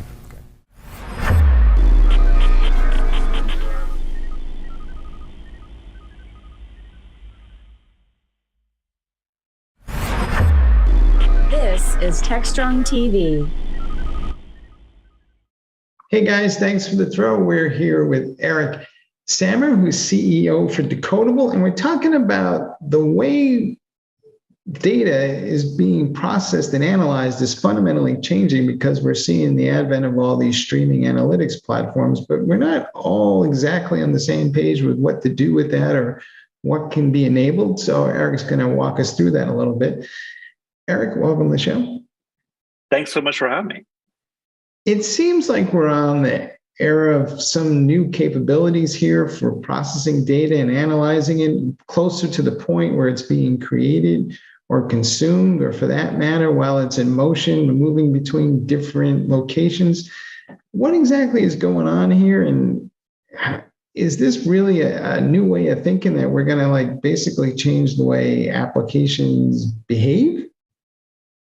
I think that we are. I mean, I think what we're seeing is that the future of the way we build most applications is real time by default rather than batch.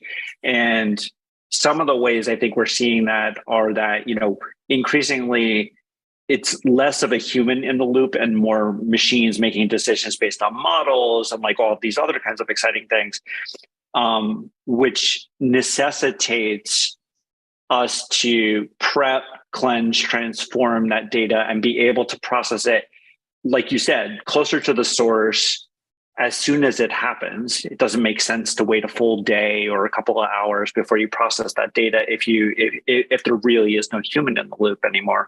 And I think that that's lighting up a bunch of use cases, especially around, the traditional ones for stream processing in general have been things like cybersecurity and fraud detection.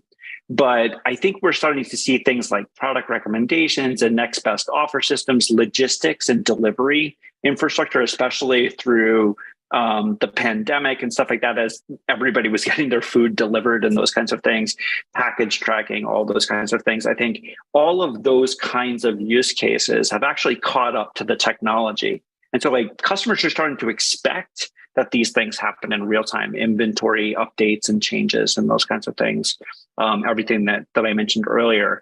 And so I think that that's what's driving this change. And I think from a tech perspective, you're right. We are sort of getting closer to the source of the data, being able to process it and then use it in a bunch of different target systems, within the application, the operational application, but also streaming it in real time into the analytics stack, the data warehouse, the data lake, those kinds of things to be able to drive, business decisions and then the larger analytics. Does that make sense? Yeah, I follow you. Does this also mean that are batch-oriented applications going to fade away over time, or will there be kind of two distinct classes of use cases, one for more of this real-time data / event-driven model and the other for batch? I think rather than thinking in terms of real-time and batch, we think about things in terms of production data pipelines, which are like always on and processing data. I think that's going to go fully real time. I think ad hoc analytics like dashboards or being able to say, we think a hurricane's going to hit Florida. And so like, what do we need to do? Like, what kind of inventory do we have available in terms of like plywood and nails and hammers, for those kinds of situations? I think that is always going to be a human asking a question of the system and is offline or batch by default, if that makes sense. It does. We've also seen the rise of data ops, data engineers. Is the streaming analytics platform kind of driving a lot of that conversation, because we do need some specialists who know how to kind of make all these pipelines work? Mm-hmm. I think that's right. There's this running joke that, every data scientist spends about 80% of their time doing data preparation and just sourcing the data and, getting it into the format to make it usable. And I think what this reflects is just that, as the number of source systems grows and then the complexity of the analytics or the operations, on that data get more sophisticated, you actually just need a group of people who know how to manage, prep, source, transform, and sort of route and deliver data so that people can do all the fancy math and all the advanced analytics and all the really exciting stuff that kind of comes downstream of that. But if the data is garbage, we know that the results wind up being garbage, and so I think it's super important to make sure that you're operating on high quality data that you can trust, for some of these kinds of decisions that people are making. How do you think DevOps and data ops will ultimately converge? Because we have these applications that people are building, we're constantly updating them, but the data sources are changing. The whole thing is a lot more dynamic than ever. I think you're right. And I'll be honest with you, I don't think it's a solved problem. Like, I'm not going to tell you that I think we have a full understanding of the challenges there. I think we're still seeing it. These teams definitely need to work in lockstep. I do think that they wind up having different skill sets. When I think about DevOps, I think about infrastructure and networking and application deployment and sort of like all of those kinds of concerns, scaling. And I think data has those challenges, but I think that the way that they manifest in these systems wind up being different. Like, again, thinking about things like schema evolution and, how data quality changes over time and drift and ML ops and model serving and retraining and those kinds of things. I think there's actually a subset of the ops, banner that is data and a subset that is more infrastructure and application management and those kinds of things. What's happening with the pace of innovation in the streaming analytics platforms? Because it seems to me, every time I wrap my mind around one platform, there's yet another open source platform coming down the pike, and then there's one after that. So what is the curve of the trajectory here for the future? I think it will begin to slow. I mean, you're definitely on the money, and it feels like streaming, real-time data stream processing and everything that goes along with it has kind of been in a renaissance the last 10 years, 5 to 10 years especially. I think that people are starting to coalesce around standards the way that they have in the batch world. I mean, if you're doing batch data processing, dbt, Airflow, Snowflake, or Databricks are kind of like your typical stack, if that phrase can be used here. I think streaming has been moving faster where people haven't coalesced around that. I think we're starting to see that with Apache Flink. Most people have decided that that is the most trustworthy, most robust system. That's what, I have a horse in this race. Decodable is based on Apache Flink, but, we have Flink committers on staff, but so we of course believe that, but I think people are starting to coalesce around Flink. I think they've coalesced around Kafka and Pulsar and Kinesis and those kinds of systems. And I think people are, again, reinforcing that SQL is the way that they want to express the business logic here, just because everybody knows it. There's not a lot of retrain that needs to happen. And so I think we're actually starting to see some of that solidify. So hopefully that problem becomes less of a problem over the course of the next couple of years. You mentioned SQL, so will that continue to be the lingua franca that we use to access these platforms, including all the legacy databases and data warehouses that are out there? And we may not care what the back end is doing with the data as long as we can get to it.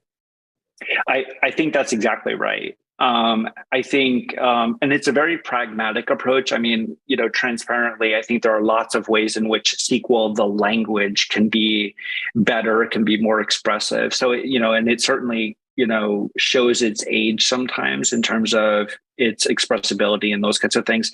But the reality is that it is a unifying way for everything from hardcore DevOps and systems engineers all the way through to business analysts who just need to drive a report, all speak that language.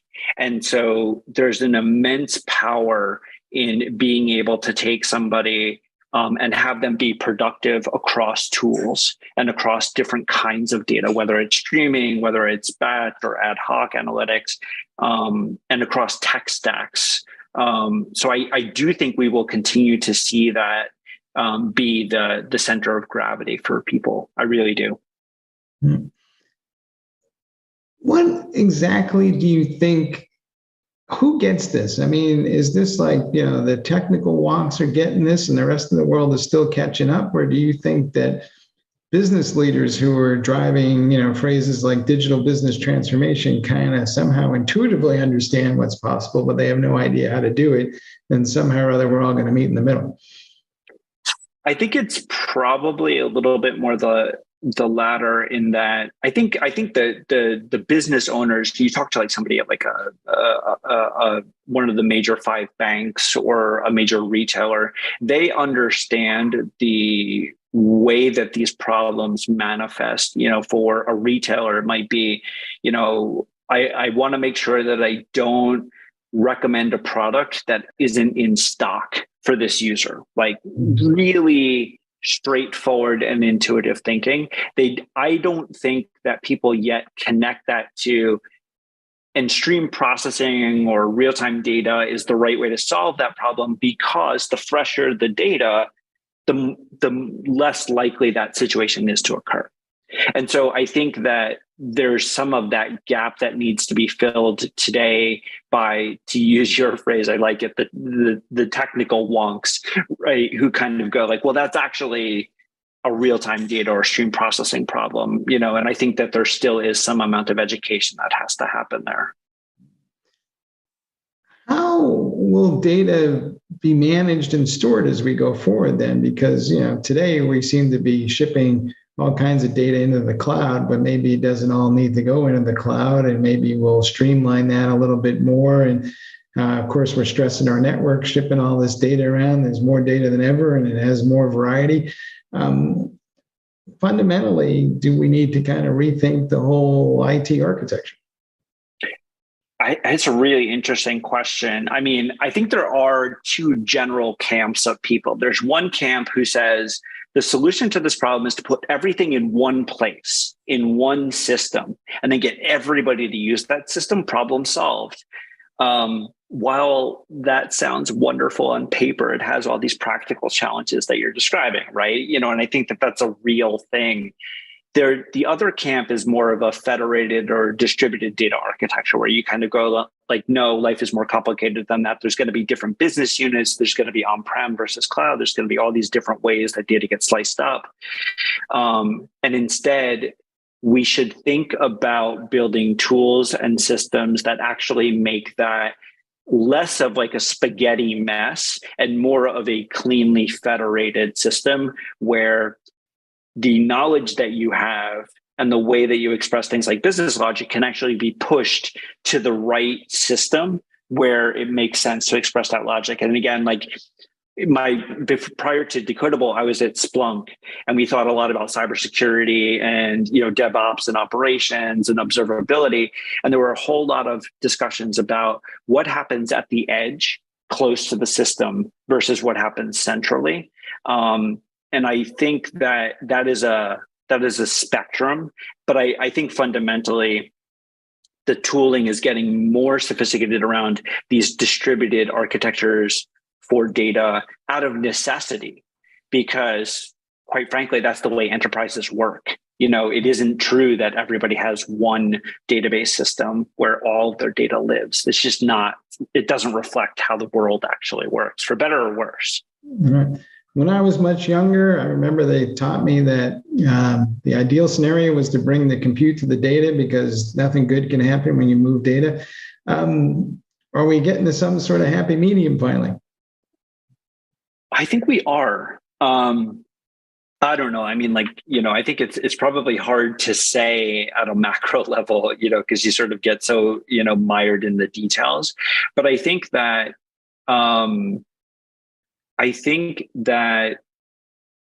increasingly there are more of these things like compliance challenges. So like moving data is complicated, especially across geographic boundaries, like into or out of the EU or the US or something like that. I think the volumes are increased, which creates lots of challenge and those kinds of things. So I think fundamentally it is more efficient to move compute to data rather than the other way. On the flip side, like I said, I mean, practically, if you said at any one of the Fortune 500, like, we have all of our data in database X, you just need to rebuild your application to run on that database. I think you'd get a lot of pushback, right? So I think that, the combination of the advancements in networking and cloud infrastructure and data management systems and increases in things like standards for data and improved data infrastructure, whether it's like stream processing systems like us or data warehousing systems like Snowflake and Databricks. I think that like all of those things are converging toward, making this less of a challenge than it was historically. All right, folks. Well, you've all heard it before. Data is the new oil. We just haven't quite figured out how to process it exactly, but we're working on it. Eric, thanks for being on the show. Thanks so much for having me. It was a real pleasure. All right, back to you guys in the studio.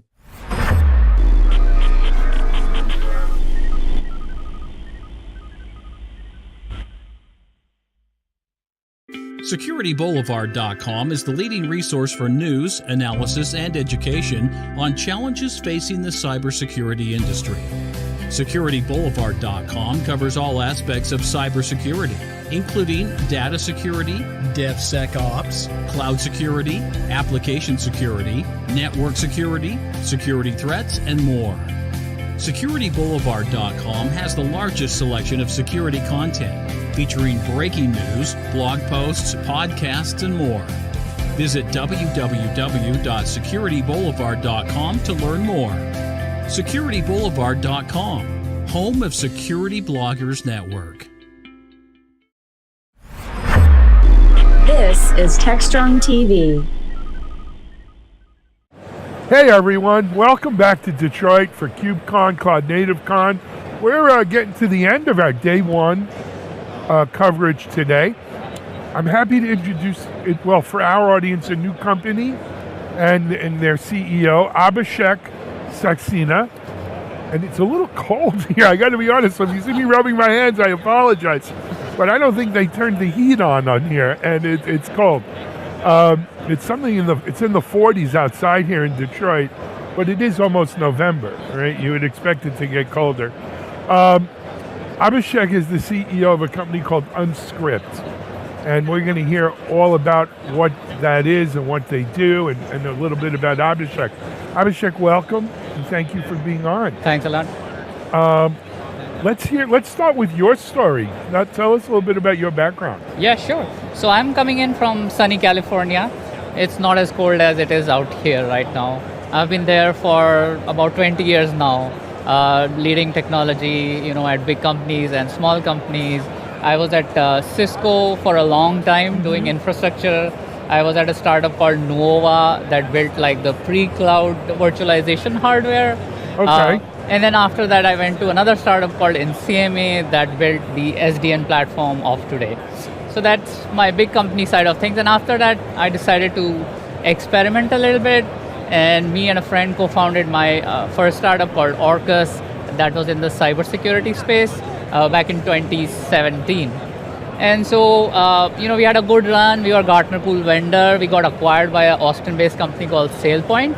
Sure. And from there, actually started the story of Unscript. So as we got acquired, sales team was really excited. And I was CTO, co-founder CTO over there. So what I saw was that, the product is doing really well.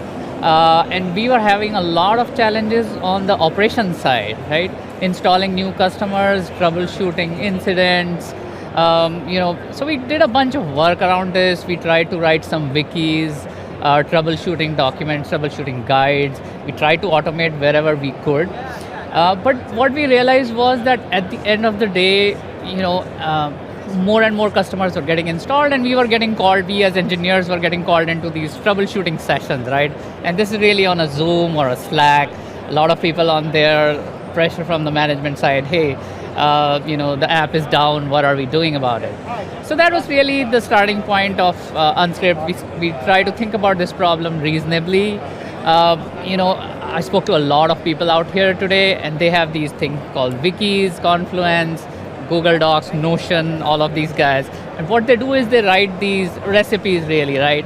Something goes wrong, go look at these metrics, go search these logs, then log into this server, run some more commands, and then come to some conclusion and restart some service, right? And that's what is happening on a daily basis. So we try to put a lot of thought around how to best automate this, and that's what Unscript is about, right? Not having to write these scripts anymore, but have the system come up with them for you. Got it. So, and hence the name Unscript. Hence the name. You don't have to write them. Exactly. I love it. It's a great story, by the way. So, is this Unscript? So this has to be about a year old, year and a half. Yeah, we are about 18 months in now. Yep. We are deployed at a lot of customers as well. We GA'd very recently. We came out of stealth about 2 months ago. Oh, okay. So this is our big, this Coming is out our first party. big event, right? Got it. Yeah, exactly. I assume you obviously, because you were in the industry, you knew the issues. And one thing, this is the first day we're doing interviews. It's the third day of the. But one thing that is very in my face and plain to see is that security has become very. I'm a security person. I've got 30 years in security. It does my heart good to see how important most companies here are. They're really getting serious about security. Security is becoming job one. It's built into everything. I'm wondering, what are you hearing? And you're here now. You've been talking to people. What are you hearing around this? And so security is an interesting topic. As obviously identity-based security is the way to go. We are moving away from firewalls and all of that good stuff, right? Well, for good reason. And we're not all in an office anymore. Exactly. And so in my previous startup, we built what was like the cloud-based identity governance system. And so the idea over there is, you want to do a just-in-time security, like a least privilege kind of thing, right?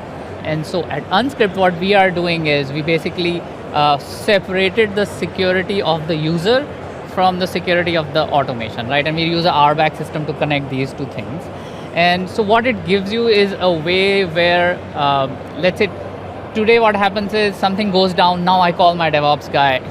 Why? Because he has the credentials, and he's the only one who can make that change, right? So we are trying to change that so that now I get limited access to production, right? Just that exact one command that I need, right? And so I give this real small pinhole, which is auditable and secure. Understood. And all of the good stuff. I mean, so this is almost like a play almost on zero trust, where I start you with zero. Yeah. And I give you not the keys to the house. I give you just what you need for you to do your job. Exactly. Another sort of analogy I've heard for this type of offering is like an old switchboard. Back when most people watching here don't remember switchboards. But you know what? So I have all my connections. You make a call and you're calling that person. Well, then I connect you to that person. It's like a private connection almost. Yeah. And when you're done, I disconnect you, and you can't connect to that person until I connect you again. Yeah, exactly. But in a certain extent, we could do that with permissions. Yes. Right? This person needs this to connect to that service or resource, but he doesn't need it forever. Exactly. He only needs it for a little bit. Yeah. For this time period. Yeah. And after that, I disconnect the switchboard. So, I mean, it's an analogy, obviously, but there are two models that I'm seeing. One is the just-in-time one, and the other is like the federated identity, right? Where you log in all the way through to the end device, and so you are always auditable, right? So that gives obviously for compliance use cases, also that becomes nice because I always know who logged in. It's their credential. It's never a bot credential, right? And then the bot credentials come in when there's a just-in-time type of a use case. I get it. With the just-in-time, with the federated identity. The federated identity. So that's something that's been around a while, right? Yeah. Heard about it for a long time. In a world where we work from anywhere on anything, I'm on my tablet here, but I'll be on my phone in a little bit, and I'll be back on my laptop later, and on another Does the federated identity model scale to that? Does my identity follow me? Or is it too tied into my device? It's a good question. It's a problem that we are still grappling with, right? Agreed. And that's why VPNs exist. Yeah. I look at VPNs, and again, I've been in security a long time. The idea of, so I'm here in Detroit. I'm going to dial back into my network in Florida for us via VPN, and then go back out into the cloud. Just seems wasteful, correct? And I don't know, I feel we're on the cusp of people saying, you know what, if it doesn't make sense, we're not going to do it. We're going to come up with better ways. There's new ways. We got to be able to work on anything from anywhere. It's got to be secure. I'm not going to give anyone keys to the kingdom because they don't need it, So what I guess I'm saying is, for me, the just-in-time model is probably a better model. I think it creates less complications. That's true to an extent, Okay. because when the just-in-time goes away, there's some frustration that keeps Yes, coming. there is. Right? And I think you got to measure the frustration level versus the security level. Yeah. But it's an interesting conversation to have. Now, that's not to say that someone doesn't come across with something else better. Maybe Unscript does, right? Maybe it's something you guys... Well, we are definitely seeing a lot of now passwordless solutions coming up. I'm seeing that too, right? That's definitely something that's coming a lot. So let me ask you a question. Honestly, between you and I, they're not No cameras. listening. No cameras. You think, will it be possible in my lifetime that we're going to go passwordless? I know for a fact that folks are trying for it. I know. So from where I sit, I get a great view. I interview a lot of companies who've raised a lot of money to lick this, figure it out. And every day I'm making more and more passwords. My last password manager is this long. I'm beginning to think, will it ever really work? Well, so if you look at a modern workplace, let's call it a modern workplace. Okay. Right? Most of the tools are SaaS delivered. Yes. And you get access to them through a single sign-on, yes, or something like that, right? And two-factor and all that. And all of that good stuff, right? So we are kind of getting to an identity-centric world, and now password is just another mechanism of authentication. Yeah. Right. So it's a crawl it's walk. A process. Run it is. Kind of a process. It's going to take time, but I think it's headed in the right direction. It will take time to mature to a point where the big enterprises can actually go passwordless. It will. So, what's new with Unscript? Any new releases or news to share? Absolutely. So yeah, we just came out of stealth a couple of months ago. Right.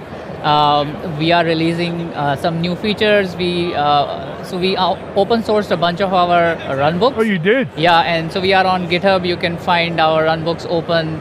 You can try them out. There's a Docker version, and then obviously there's a free trial, which gives sandbox access, so folks can play with it.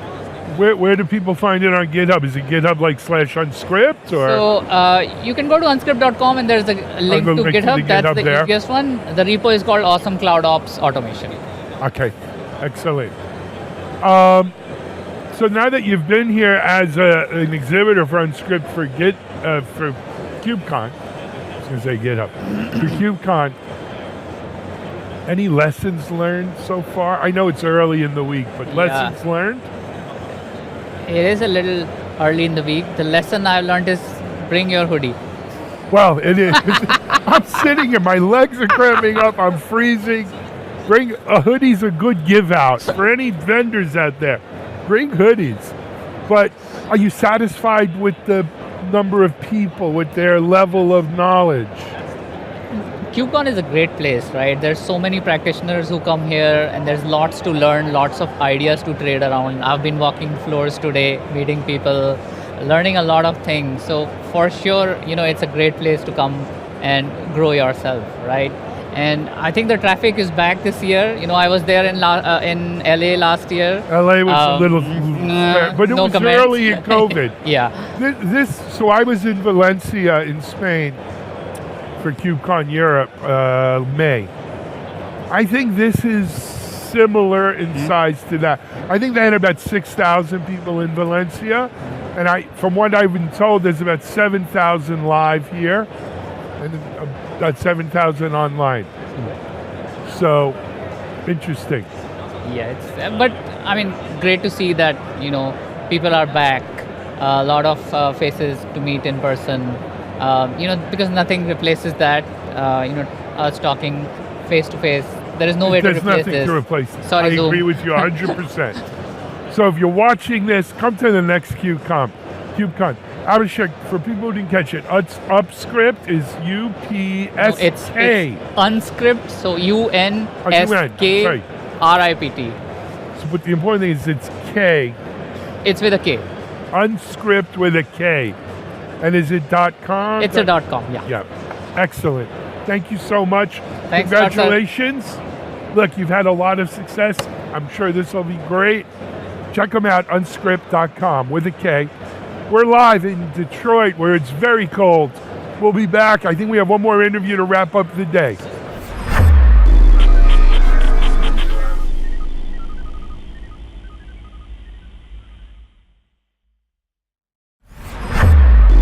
This is Techstrong TV. I said we would be back. Welcome back to KubeCon.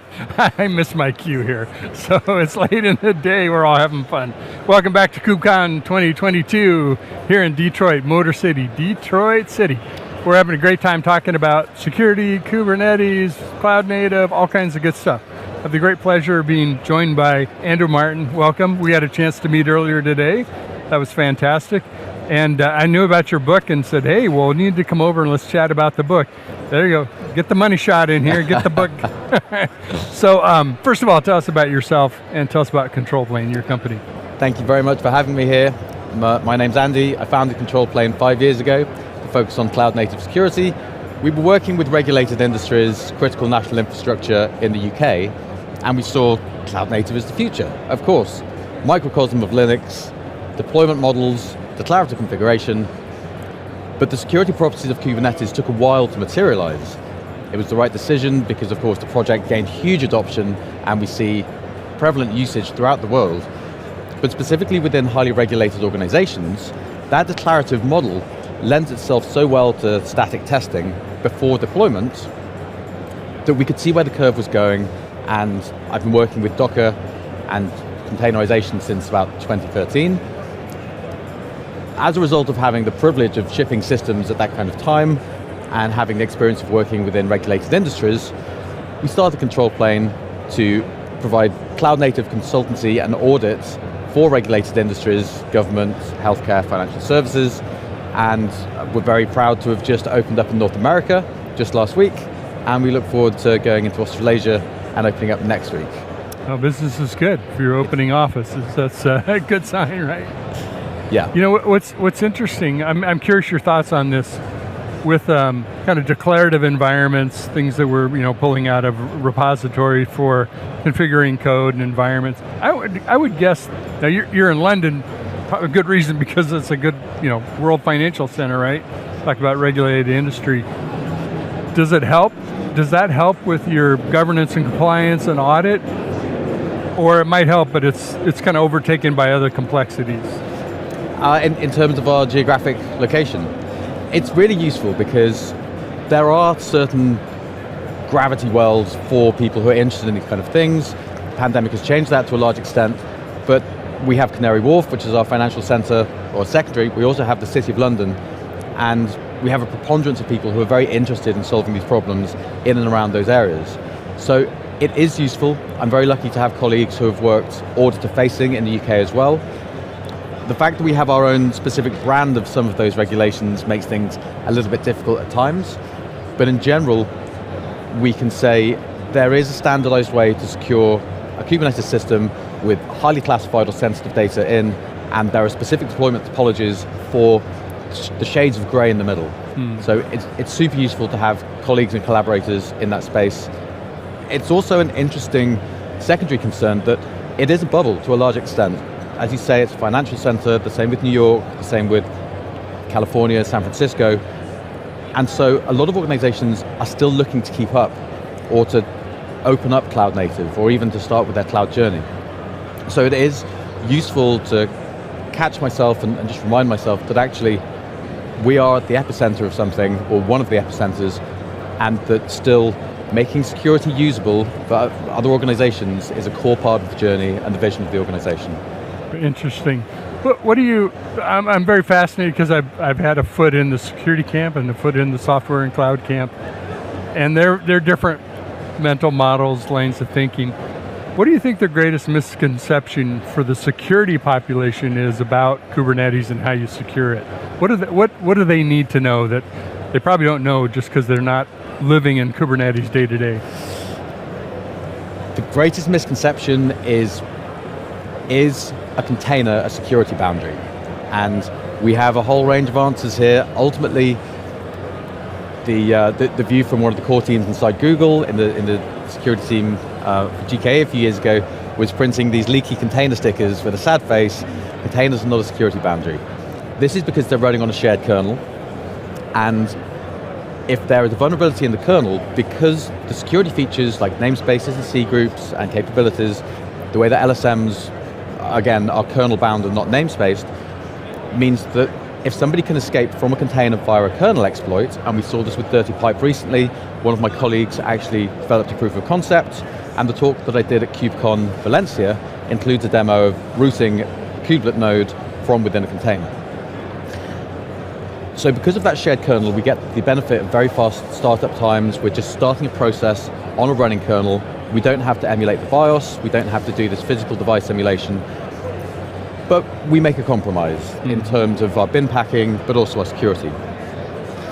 We can then take that to the opposite extreme and say, well, a virtual machine has hardware extensions, it does interrupt, interception, rewriting in some cases, and so is a stronger security boundary. Well, yes, that's true, but there have also been hypervisor escapes for everything. Yeah. And we look at the Tianfu Cup, we look at Pwn to Own, we see people get paid for these, bug bounties work.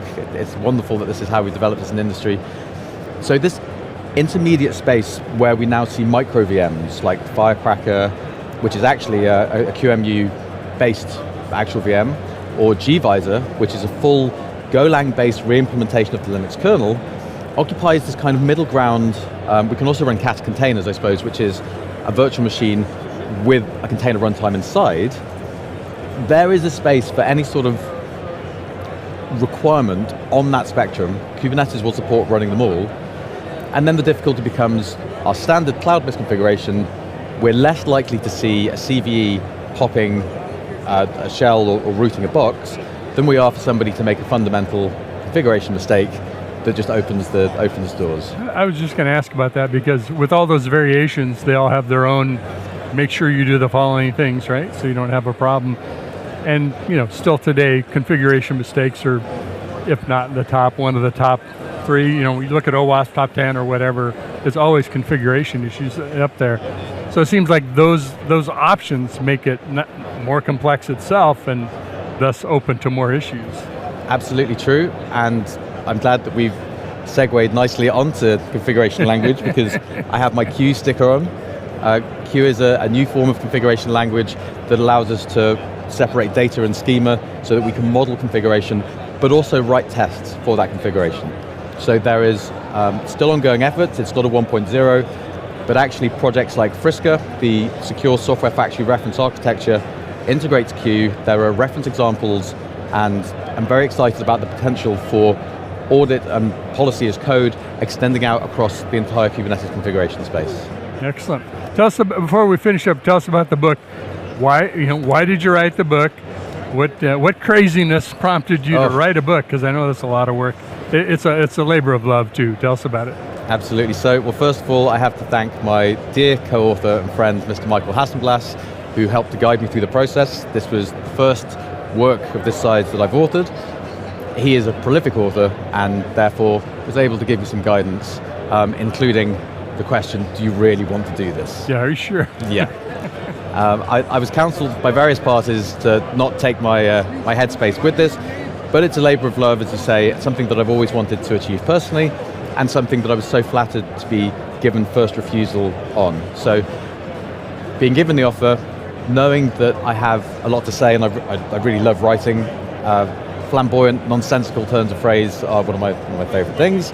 So the delight of being able to combine a good excuse for a CEO to get his hands on the keyboard. I also wrote a course for the SANS Institute last year, or the year before in fact, so entangling all those different threads, building out proof of concepts, going back through all the CVEs raised against the project over the years and demonstrating the reason that they were problematic, because history repeats itself and actually we can learn so much from going back through that problem set, and then building the whole thing, and again, as we see here, threat-driven analysis and defense. So the threat model for each individual chapter goes through the reasonably exhaustive, scoped so as to not be, let's say, a space shuttle system, but a reasonably exhaustive threat model to try and cover all the eventualities that somebody finds deploying Kubernetes, and then respond to them individually, demonstrating the actual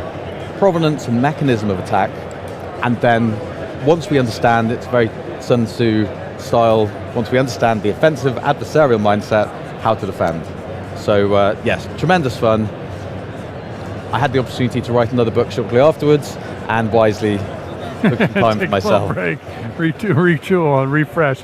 But just introducing threat modeling to software engineers, that concept alone is useful because you apply it here, but also other domains. Do you have a favorite place? You can get this, of course, through the O'Reilly subscription. Yes. Do you have a place you like to have people buy the book? Your favorite outlet? In all honesty, I think someone's local bookstore, should they be stocking this kind of esoteric work.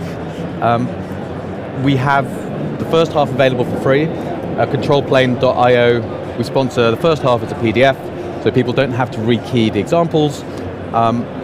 Actually, we have purchased and handed out so many of these.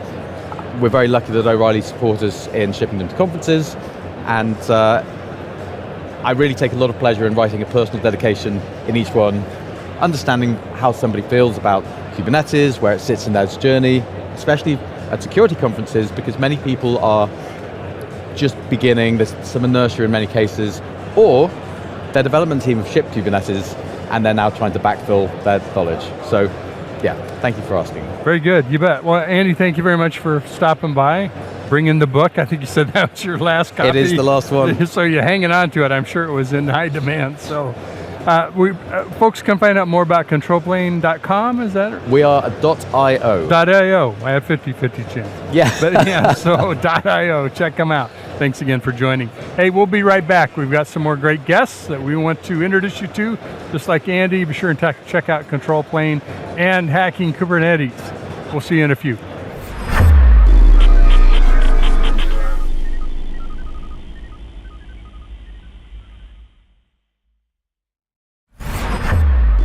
This is Techstrong TV.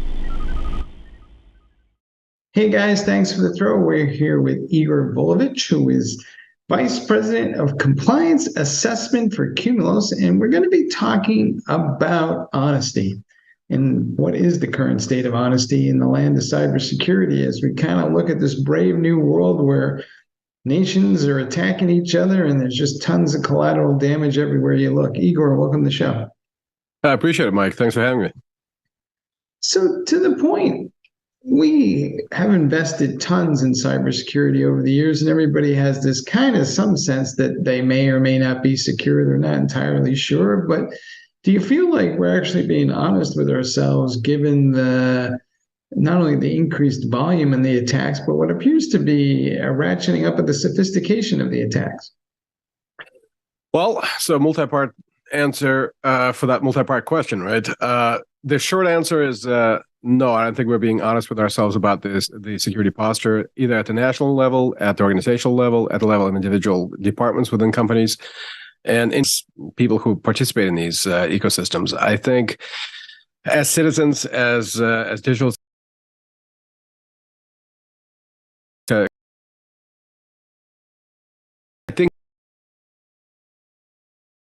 of exactly the question that you asked, right? How honest are we being? How much credibility is in the information that we have about our security posture, and really, are people interested in knowing how credible this information is?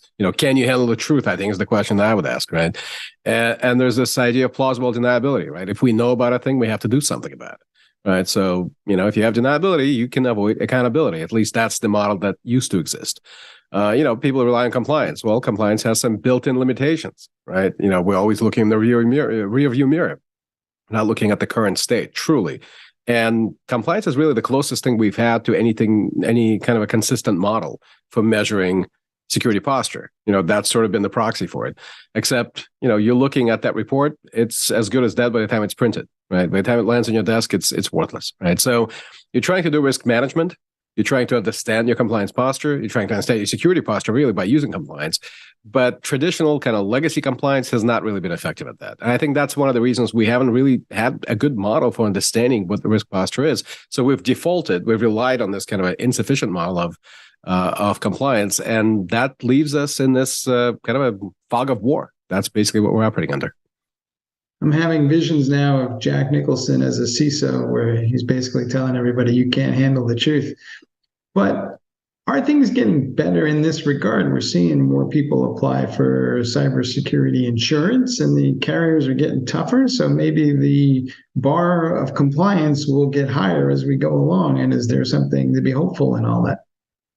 Well, I think everybody's getting a little more serious about it. I think a lot more serious. A couple of things that you said up front was, we're seeing more sophisticated attacks. And certainly nation-state attackers are getting a lot more sophisticated. But, kind of the run-of-the-mill, the things that you read about every day, it's basic stuff. I mean, it's phishing, right? They're exploiting basic social engineering techniques. You've got business email compromise. I mean, that's really, it's just conning, right? You're just conning people into doing things for you, transferring a wire transfer of, $1 billion like that. There's no sophistication there at all. It's a basic understanding of human psychology, right? And that's what social engineering really is. But to your other point, if the attackers are getting more sophisticated, certainly, I mean, there's a lot better exploitable vulnerabilities that are getting discovered, right? There is better tradecraft out there for the bad guys. It's this constant arms race. I don't think there's been a real true leap out of that. Nobody's really taken a leap forward on either the defense side or the attack side. I think the volume's grown. I think also from a criminal perspective, a lot more people are able to enter that marketplace. And the threshold that kept them out, kind of the barrier to entry, used to be the sophistication of the skill set. And now it's just all available. You can do ransomware as a service, right? You got a couple of $100, you got a credit card you stole somewhere probably, right? You can jump in and you can run somebody's botnet. You can run somebody's ransomware. So that's increased the volume. And I think that's challenged the defenders certainly, but volume alone quantity alone is not going to. That's not the biggest concern for me. The biggest concern is the fact that we don't have a decisive model for measuring risk on a continuous basis and managing. By managing, I mean discovering it and then doing something about it in a truly effective way. We seem to throw a lot of technology at the problem. We spend the most money every year on technology, and yet we get the most breaches. So something is broken fundamentally in that whole model, right? We keep throwing spaghetti at the wall, hoping it sticks, and at best it becomes an abstract painting in a couple of days, but it's not really doing anything for us, right? And I think that the problem is that we're not exposing the reality of where our environments stand. And I mean, at nation state level, organizational level, down to the level of a single user, single system, a single asset. Do you think the cyber criminals are kind of laughing at us at this point? All the way to the bank. Absolutely. I mean, look, you I don't know if you saw a couple of years ago, maybe within the last year and a half, they had a story out of, I think, Belarus, where like a grandma, which in Russia is like 55 and over, but a grandma, a babushka, was running an operation. Like she was not herself a hacker. She was not technically sophisticated at all. But she kind of became a den mother to this band of cyber criminals. And she was doing their accounting. She was managing their finances. She was doing some basic attacks. But I mean, you don't need a lot of sophistication. You just press a few buttons and you pay a few bucks and there you are. And she was uncovered and arrested, I believe, and got prosecuted, which is a rare occurrence in that space, by the way. So it just shows you that, it's not, it doesn't take a lot, right? Are they and are they laughing? Absolutely, of course they are. And because we continue to have this arms race, right? And we're always chasing them around the block. They come up with something, we come up with some defense, they come up with a way to circumvent it. But the one thing that we haven't come up with a great way to defend against is human element in cybersecurity. Why does phishing work? Why does it continue to work? Because it involves humans, right? And as long as the human is in the loop, which will never go away, it's just going to continue to happen, right? So we've got, security awareness training.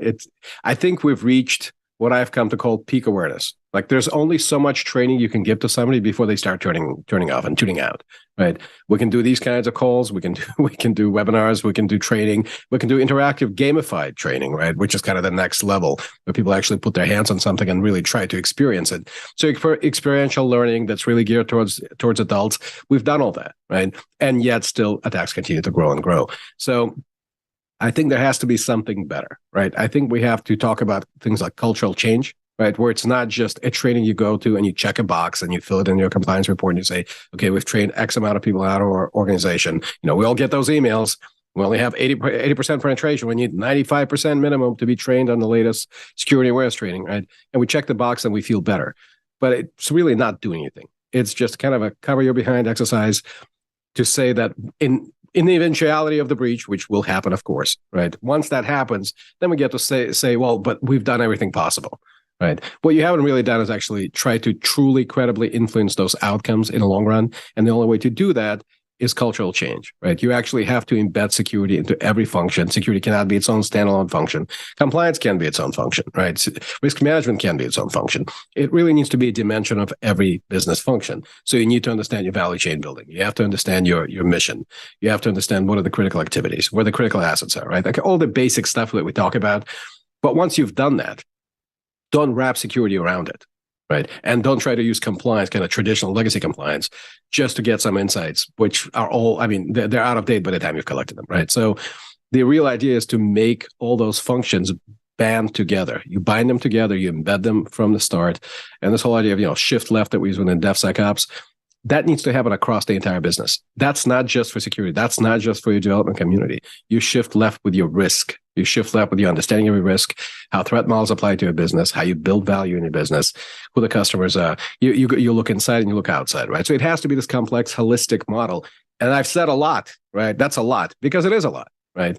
It's tough to do. It's hard to do.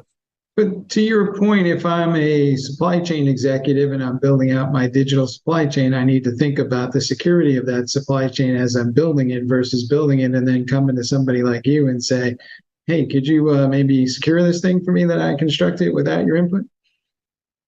Well, it's a great conversation we like to have. So we would like to do discovery sessions. We like to have conversations where there is no PO at the end of the line, right? We're not trying to sell you anything. We try to sell you on the idea that there's a better way to do this, right? There's a better way to manage risk. When you actually are using the investments that you already made and leveraging them to better value, right? You can create these value multiplier effects by applying the right kind of mindset first, and then the right kind of technology. And look, I'm not here to sell people on technology, right? We all know about technology. We all love technology. We're all technologists. That's the reason we probably all got into this business in the first place. Certainly it's a story of my life, right? I like to hack. I like to play with things, and that's how I wound up doing what I do.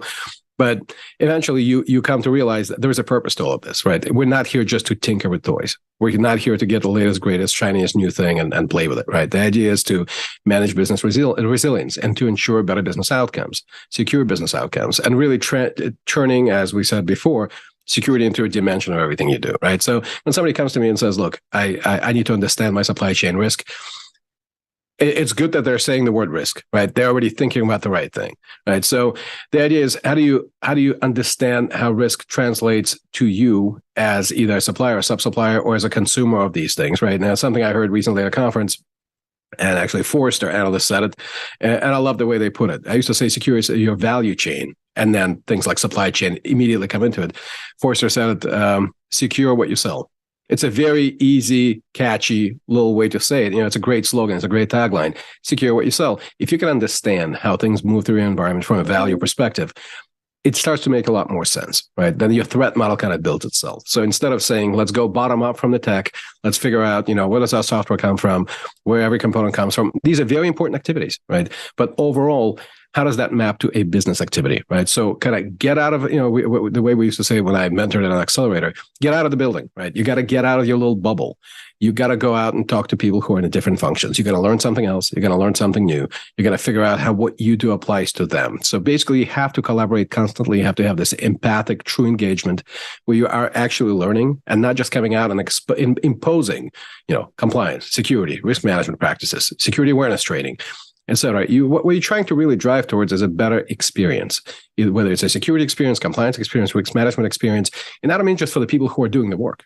I mean, for anybody that the function touches across the enterprise, from every person who gets to fill out those little reports and the questionnaires that come out every 3 months or 4 months or 6 months or whatever, right? Really, anybody that engages with this function should have a positive experience. That is not the reality today. And I think when you extend that even beyond the enterprise, you start looking at a supply chain or somebody who you are a member of their supply chain, you have to keep that in mind, right? And I think that, again, talking about the human element and how important it is, and also how much of the attack surface it represents today, I think we pay insufficient attention to the importance of creating that good, positive experience whenever somebody engages with us or we engage with them, right? A security professional, risk professionals, compliance professionals. So I think focusing back on that kind of, and it sounds fuzzy, right? It sounds hokey. It sounds like we're sitting around a fire, singing Kumbaya and holding hands, but we actually do have to hold hands. And we do have to sing Kumbaya. We have to bring everybody together. It has to be a truly culturally engaging experience, right? And that's something that I feel we haven't done a great job of as an industry, right? We've sort of been this Department of No or Department of Enforcement. It's always been all these deterrence-based models. We catch you doing a bad thing, we're going to punish you and let the other people watch you. You get punished, and then hopefully you won't do it again. Hasn't worked. It hasn't worked. We've had the first building code since the days of Hammurabi. Buildings still fall down, right? So it's an imperfect model, and security is too complex. Technology is too complex to be able to do that at scale, right? How many CEOs can we fire? How many CISOs can we fire? We keep doing it. It hasn't had an effect, right? So it really has to be more of a cultural change. And if you're operating in a secure environment, if you're a member of like a defense industrial base, right, which we have somewhere between 80,000 and 300,000 players in that field, the responsibility is even higher, right? The accountability level is even higher. You're talking about national security, you're talking about defense and the industry data.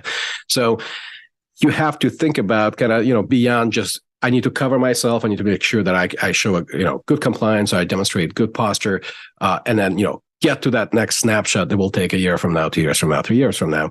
You have to think about it from an ecosystem perspective. I'm a member of a tribe. I'm a member of an ecosystem. And what I do has a knock-on effect on other things, right? Up and down the chain. So somebody comes to me and asks that question, I would say, let's look at how everything connects within your world. How are you a member of that ecosystem? And when you engage with those other parties, what kind of experience do they have, right? It starts with that, starts with culture, and now we start building. We kind of start going down from there. So it's not bottom up. It's never bottom up for me. So the best cop in the world is the one that knows their neighborhood really well, right? Because they know where all the weaknesses are, and they can have some advice with shop owners and whoever else might become a victim someday. It's a similar idea. Do you think we're in danger of cybersecurity fatigue to the point where business executives are tired of funding it because they just see all these breaches, and so they're just going to say, you know what? Let's hope for the best. We'll get a cybersecurity insurance policy and see how it all turns out, but we're not going to be able to change it because there's no ROI that they can see. So a couple of things there. Yeah, I think first of all, the point is well taken, right? I think there's a general fatigue about security. We keep hearing about it. It's like, okay, how much can we hear about it? So it's like peak awareness, peak security. I think it's peak security. Security is infinite, just like risk is infinite, right? So you can apply security infinitely, but it's how much can you hear about it? That's the problem. It's about security awareness, peak security awareness, right? So yeah, I think there is fatigue. I think there is a reluctance to continue to fund these things because, frankly, we keep spending more and we keep getting continuously worse and worse outcomes, or at least no real impact on the outcomes, right? So what's the point? Like, we have to do this right thing. So let's just do the bare minimum. Let's just do bare level of compliance. We'll get away with that, right? Next time we have a breach, somebody gets called in front of the Congress, they'll just waive that compliance report and say, look, we've done our bare minimum, right? That's been the mantra. That's sort of been the operative idea, right? I think that's getting less and less plausible. What we're seeing right now from the regulators, we've got mandates coming out of the White House, FTC, SEC. If you remember back, of course you will, but some of the audience might not. But 20 years ago, when Sarbanes-Oxley came out, everybody focused on Section 404, right? That was the technical controls that went within the general controls, and that's where it all fit, right? That was supposed to create a level of governance and assurance within the IT general controls. Now, fewer people paid attention to Section 302, which is the accountability section, right? That's where it says the CEO and the CFO have to sign off on these controls, right? So the 10K, the annual, and the 10Q, the quarterly, you have to state that you have no awareness of material deficiencies in your controls, right? And you used to be able to just get away with that one line. We are not aware of any material deficiencies, right? The problem is the regulators now want transparency. They want to actually understand exactly what's going on, right? They want to know how your program is working. They want to see the control state. They want to see how you're getting to that control state. So we talked about confidence, honesty, right? So things like compliance confidence, that's coming to the forefront. I've been saying it for years. Now a lot of people are starting to say it too. How do I know what I know? Right. And it sounds a little, philosophical, and we're getting into epistemology here, but the reality is, how do we know what we know about the compliance state, which means the secure state of our environment? Where did that data come from? On balance, most of the data is actually not data. It's actually opinion. So what I call, kind of the common traditional compliance model, it's opinion farming at scale. You're asking a lot of people about their opinion, you're codifying, you're putting in some spreadsheet, and then you have a dashboard and you say, look, here's where we are. It just represents opinion, right? It's a poll. You're just polling your audience. That's not a true state of the world. And I think that inconsistency, and in fact, by the way, that every audit, every assessment is basically a negotiation, right? We look at this control and we think it's this way, and an auditor looks at it and they challenge us on it, and back and forth we go till we're all happy or equally unhappy. And then we call it done, right? And then we come back and do it again next year. Mountains of evidence, a lot of billable hours. I mean, this entire model is just so broken, right? And I've been saying compliance is broken for years, and well, I will keep saying it until it's fixed, right? I just talked to somebody this week, actually, a prominent industry analyst, and she said, I don't want to hear the word compliance anymore. I'm sick and tired of compliance. It's not doing anything. All it's doing is making consulting companies rich. It's making budgets poor, and it's not creating real positive outcomes. Like it's not doing it, and that's the truth, right? The reason it's not doing it is because compliance is broken. Now, when we talk about transparency, right? The data is just not there. It's mostly opinion.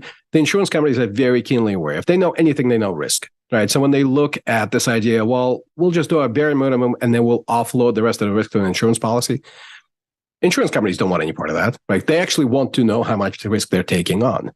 And what we saw early when cyber insurance started to come out, folks were trying to get those policies. And the insurance companies were very happy to get those checks.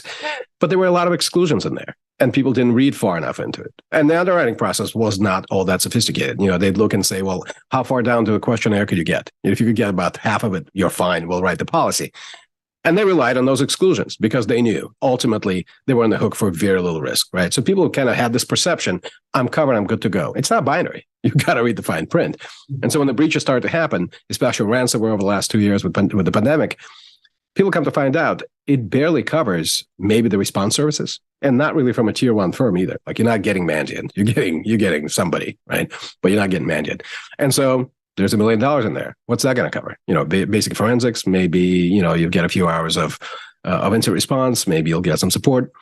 And maybe, you got somebody to talk to the FBI on your behalf. That's about it, right? Nobody's actually covering the loss. That's the thing that you thought you were offloading. You're just covering the support services, right? So a lot of people woke up to that, right? And at the same time, the insurance companies are saying, look, we're kind of exposed here to things that we don't necessarily understand. So they started relying on those exclusions, and some of them got crafty. You saw a case out of France where AXA, major carrier, right, worldwide carrier, denied coverage because they said these were acts of war. They actually said this was cyber conflict. These were acts of war, and I denied coverage based on that. So they went to court. I think the case is being settled, I believe, in the plaintiff's favor, but we'll see about that. And we were talking about hundreds of millions of dollars. I mean, there were real business losses, and the insurance company got sued for that. And they said they claimed exclusion as acts of war. It was interesting because they unilaterally declared it. The State Department or the Foreign Service of France did not declare it. There was no formal declaration by UN or NATO, anybody else. But yet the company relied on that. So it shows you there's still some instability in that market. But the trend is towards transparency and accountability. Insurance companies really want to know where you stand, and they're not going by your compliance report. Like they pay no attention to that. I mean, it's a starting point, but they really want to dig in and understand what's going on, right? So unless you have continuous monitoring, unless you're able to demonstrate your compliance or your security risk posture, on a continuous basis. Wake me up at 3 in the morning on Saturday and ask me, where do we stand? Kind of like classic commercial, it's 10 p.m. Do you know where your kids are? Well, it's any time of the day, 24/7, do you know where your controls are? Most people don't know. The instinct is to go back to the compliance report that could have been written 6 months ago with data from maybe 2 years before that. Right. So you have these kind of these nesting dolls of uncertainty. And at the core of it is, well, the broken model, right? We always look in the rearview mirror, right? So the idea is to really converge on the timeline. We don't accept that retroactive timescale in security operations. We never would, right? We need to know what's going on right now. Plus, we got threat intel. We're trying to be predictive about things. We're actually trying to look into the future, right? We got entire companies actually named for that, right? But traditional compliance still operates on that historic timescale. So if we can converge on that point, we say, look, we need it to be real time. We demand that from everyone, from ourselves, from our program, from our leadership, from everybody who plays in the compliance ecosystem, and from the vendors who supply these solutions. That's the binary thing.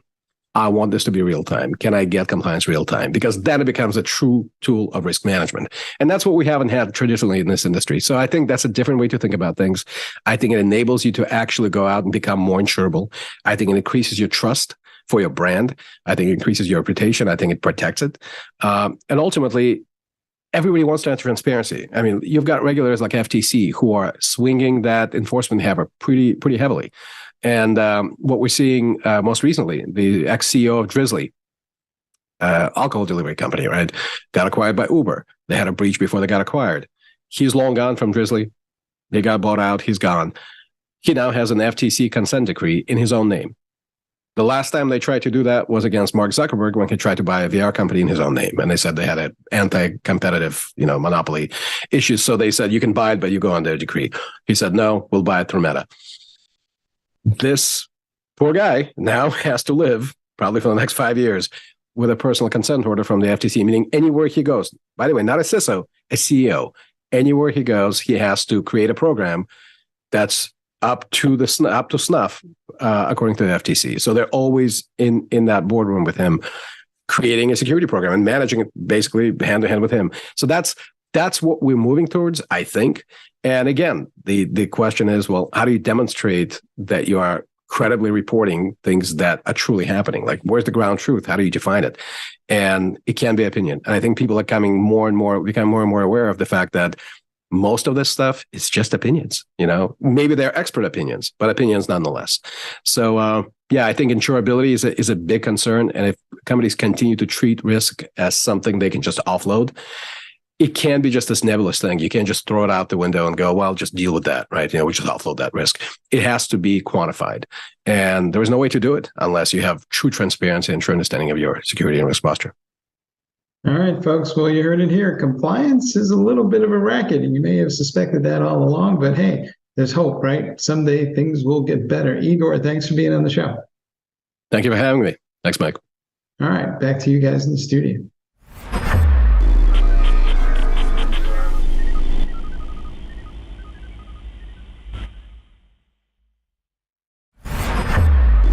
This is Techstrong TV. Hey guys, thanks for the throw. We're here with Raj Jodiawala, who's the CEO for Remediant, and we're talking about the current state of remote computing and what's going on with RDP protocols, because it seems like there's a lot of malware moving through these systems as more people are working from home, but we're not doing much about it. Raj, welcome to the show. Thank you, Mike. Appreciate the opportunity and appreciate your time and this Q&A. So we see all the time that somebody has a vulnerability, and invariably somebody is working from home and it gets traced back to some sort of flaw in the RDP protocol, and yet we keep using these things. So, is this just us being our own worst enemies, or is there something else going on here?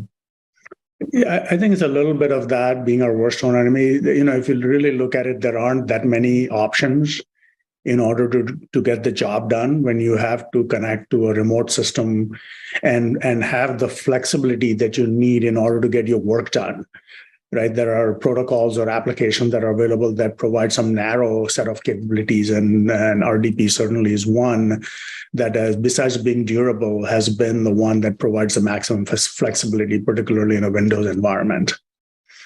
So it's here to stay in a sense.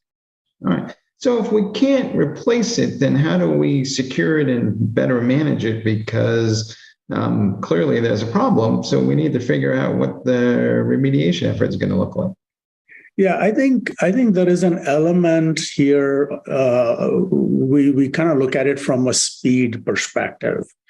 So let me kind of explain that a little bit, right? So you connect to a system, and if that one system is infected or has some malware on it, and of course the objective of any malware is to move around laterally, because wherever it lands, it's not going to find the crown jewels. You got a work from home employee, for example. They don't have access to a lot of things that are generally operating in an island.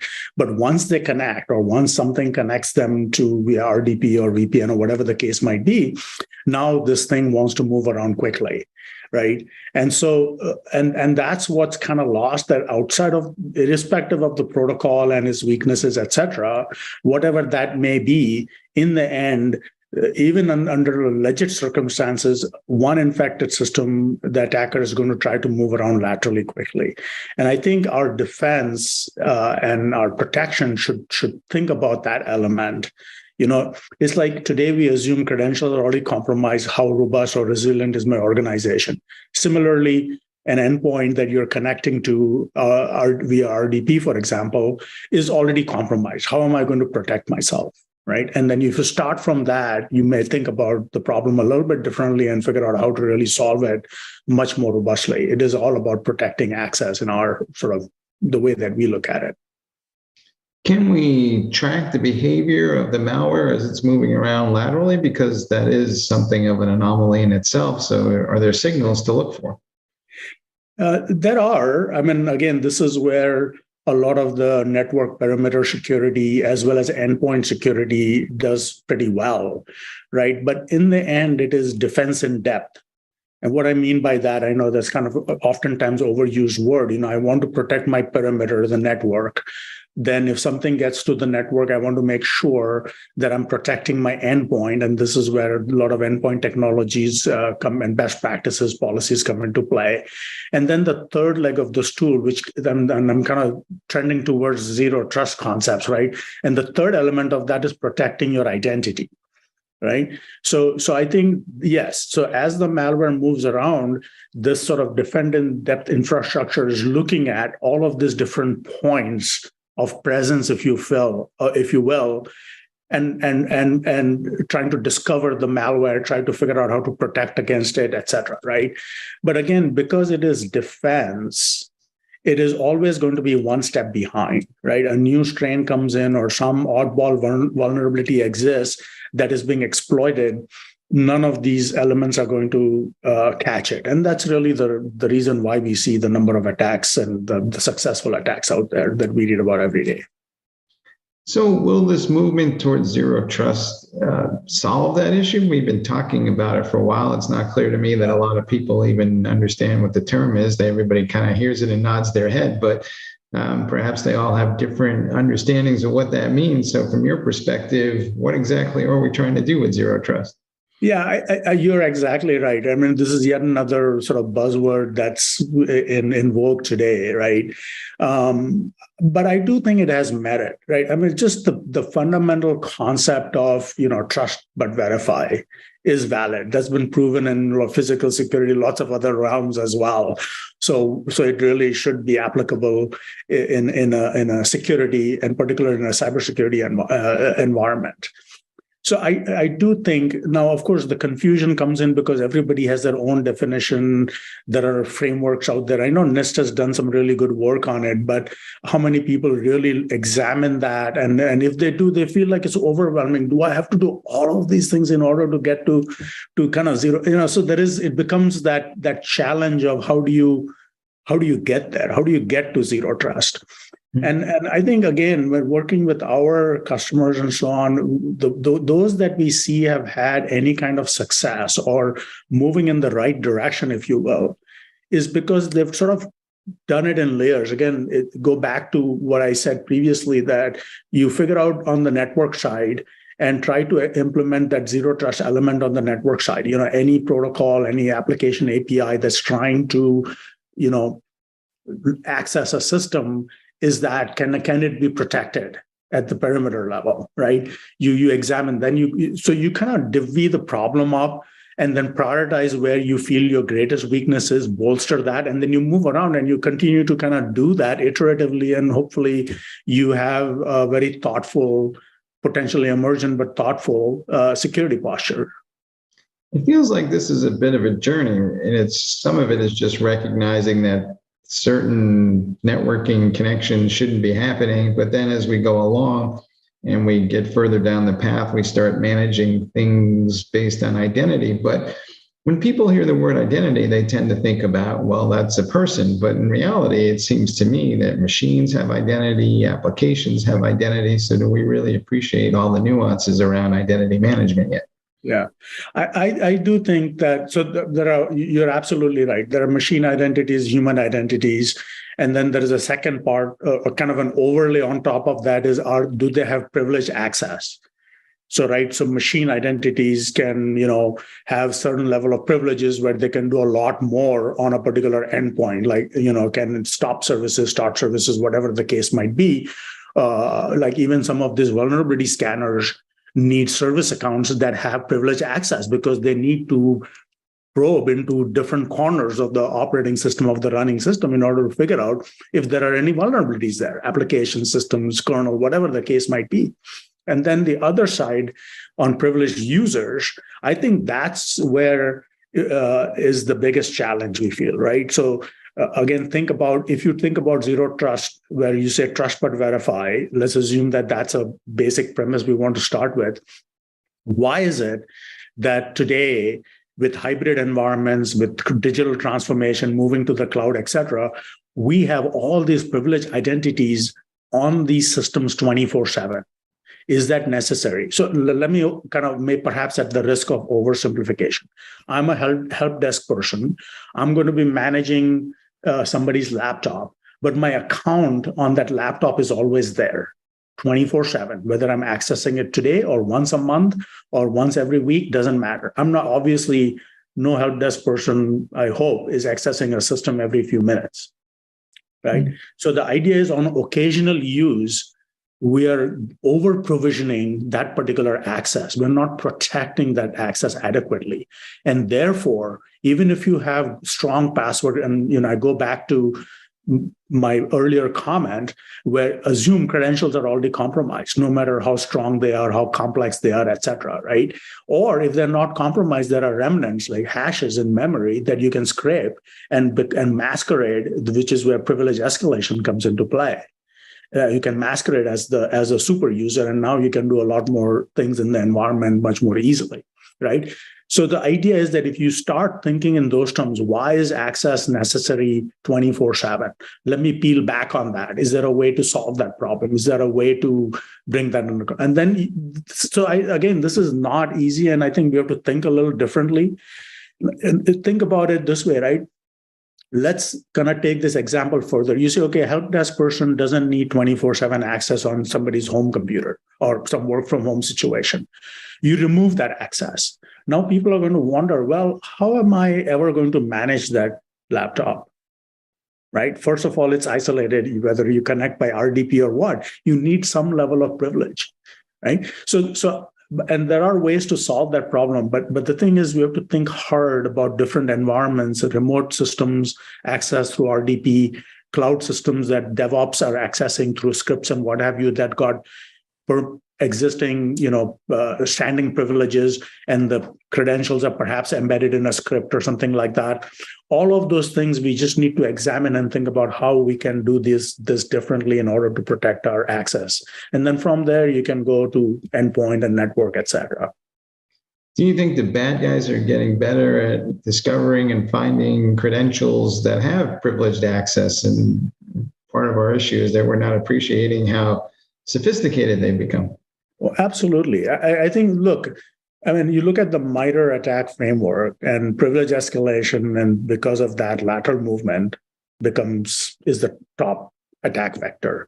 You look at Verizon DBR. Again, these are the popular reports, but even when we talk to customers, their biggest fear is like somebody's going to elevate privileges in my environment because an admin logged out, but the remnants of his or her access is still on that system for some period of time. That creates the exposure, right? And that window, again, speed becomes important. If an attacker is opportunistic, they will get in there, will quickly look for these remnants, these hashes in memory, etc., and will figure out a way to then go from there. And all of that oftentimes happens below the radar of any detection system. Do you think that developers and IT folks are part of the problem? Because it's a dirty little secret, but it seems like they all have created some sort of backdoor into these environments that they use for shorthand, I sense, to gain access to things without realizing that the bad guys are looking for that very thing. Yeah, I think I would have said, a strong yes a couple of years ago, but I think it's changing, it's improving. And I think the reason why I believe it's improving, and of course we're not there, this is a journey. The reason I think it's improving is because I do believe and I do see where IT and DevOps are working much more closely with security. So previously it was like, I got an IT department, I got a security department, and the twain shall never talk, right? It's like, I got my own problems, you got your own problems, deal with it, right? But today, security is everybody's problem, and security teams and IT teams, and they are at the top of the pyramid, right? And then you go down to, users that have a lot of different access, and you go down to even to individual users that become the vector of attack. But today I do see IT and security and DevOps and DevSecOps, therefore, a lot more collaboration happening in that environment. So as more responsibility for security operations shifts to IT and developers take more responsibility for application security, is this becoming much more of a team sport finally? It is. I think it is. It absolutely is. It has to become that way, right? Because security cannot be solved in isolation, much like an application is not secure right out of the gate, right? Developers have to take a very judicious and well thought out step before releasing their application to make sure their code is secure, and that's why we have all these products that help you do that. They have to figure out that where they're getting their software from, right? This is sort of the bill of materials software stuff that's coming, supply chain that's coming up now much more frequently. So yes, security has become much more pervasive, and I believe it'll become much more pervasive over the next 12 to 24 months across all functions within the organization, with IT and DevOps and developers leading the way. Mm-hmm. What is your best advice to folks to kind of achieving that goal? Do I just take everybody and throw them in a room and lock the door and hope rational thought prevails? Or is there some way to kind of gently nudge everybody in the right direction? I think it's a little bit of both. Look, there has to be increasing awareness that as you build these applications or as you develop your entitlements and policies of how you administer systems, security has to be woven into that. It's like I'm reminded of my days working at a manufacturing company in my early part of my career. Of course, I was in the computer, and there was this concept of concurrent engineering, meaning that whatever you build, you have to make sure it is also maintainable. That certain elements of the product have to be incorporated into the design so that it's not just manufacturable. It's not just, all the widgets are going to fit properly to create the full part, but also that it is maintainable. It is to be called, there was a particular phrase for it. But the idea here is where I'm going with this is that security has to become sort of concurrent and ingrained into all of our processes, whether it's developer, whether it's IT, and even line of business, right? I am working in my sales and ERP systems, and I have to put the right kinds of checks and balances every time I'm going to issue an invoice or release a payment or access a bank account or whatever, right?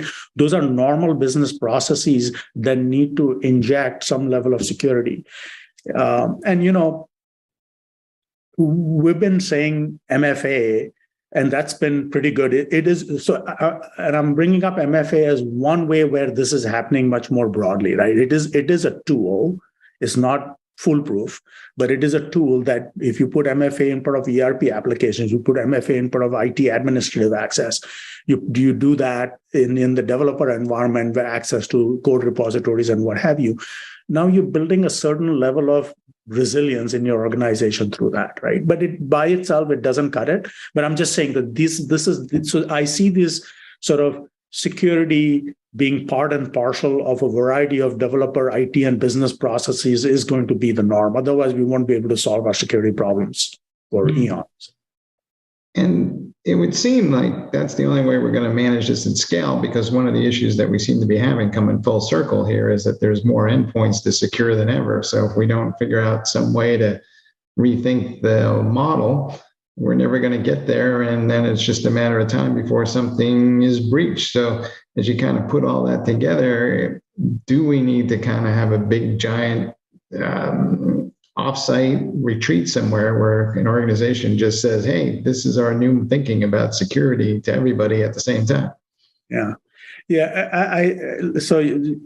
I agree. I mean, we started this conversation on RDP and so on, and those are specific items that highlight sort of either flaws in our processes or flaws in our systems, right? And we take those as examples and figure out how we can then elevate the conversation and make people more security aware, security conscious, and more importantly, our processes as well. So it's not just, phishing training for employees, right? That it's great, but that doesn't go far enough. All right. Starts with the people and processes as usual. Hey, Raj, thanks for being on the show. Of course. Thank you very much, Mike. Appreciate the time. All right. Back to you guys in the studio.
Hi again, everyone. I hope you all enjoyed today's episode of Techstrong TV. We had an amazing set of interviews with industry professionals to give you the inside scoop into the tech world. We'll be back again next Monday, since we won't be broadcasting on Thursday on account of Thanksgiving. But anyway, we just want to say thank you so much for watching, and hope you have a wonderful rest of your day, as well as a wonderful Thanksgiving. As always, stay strong. Tech strong.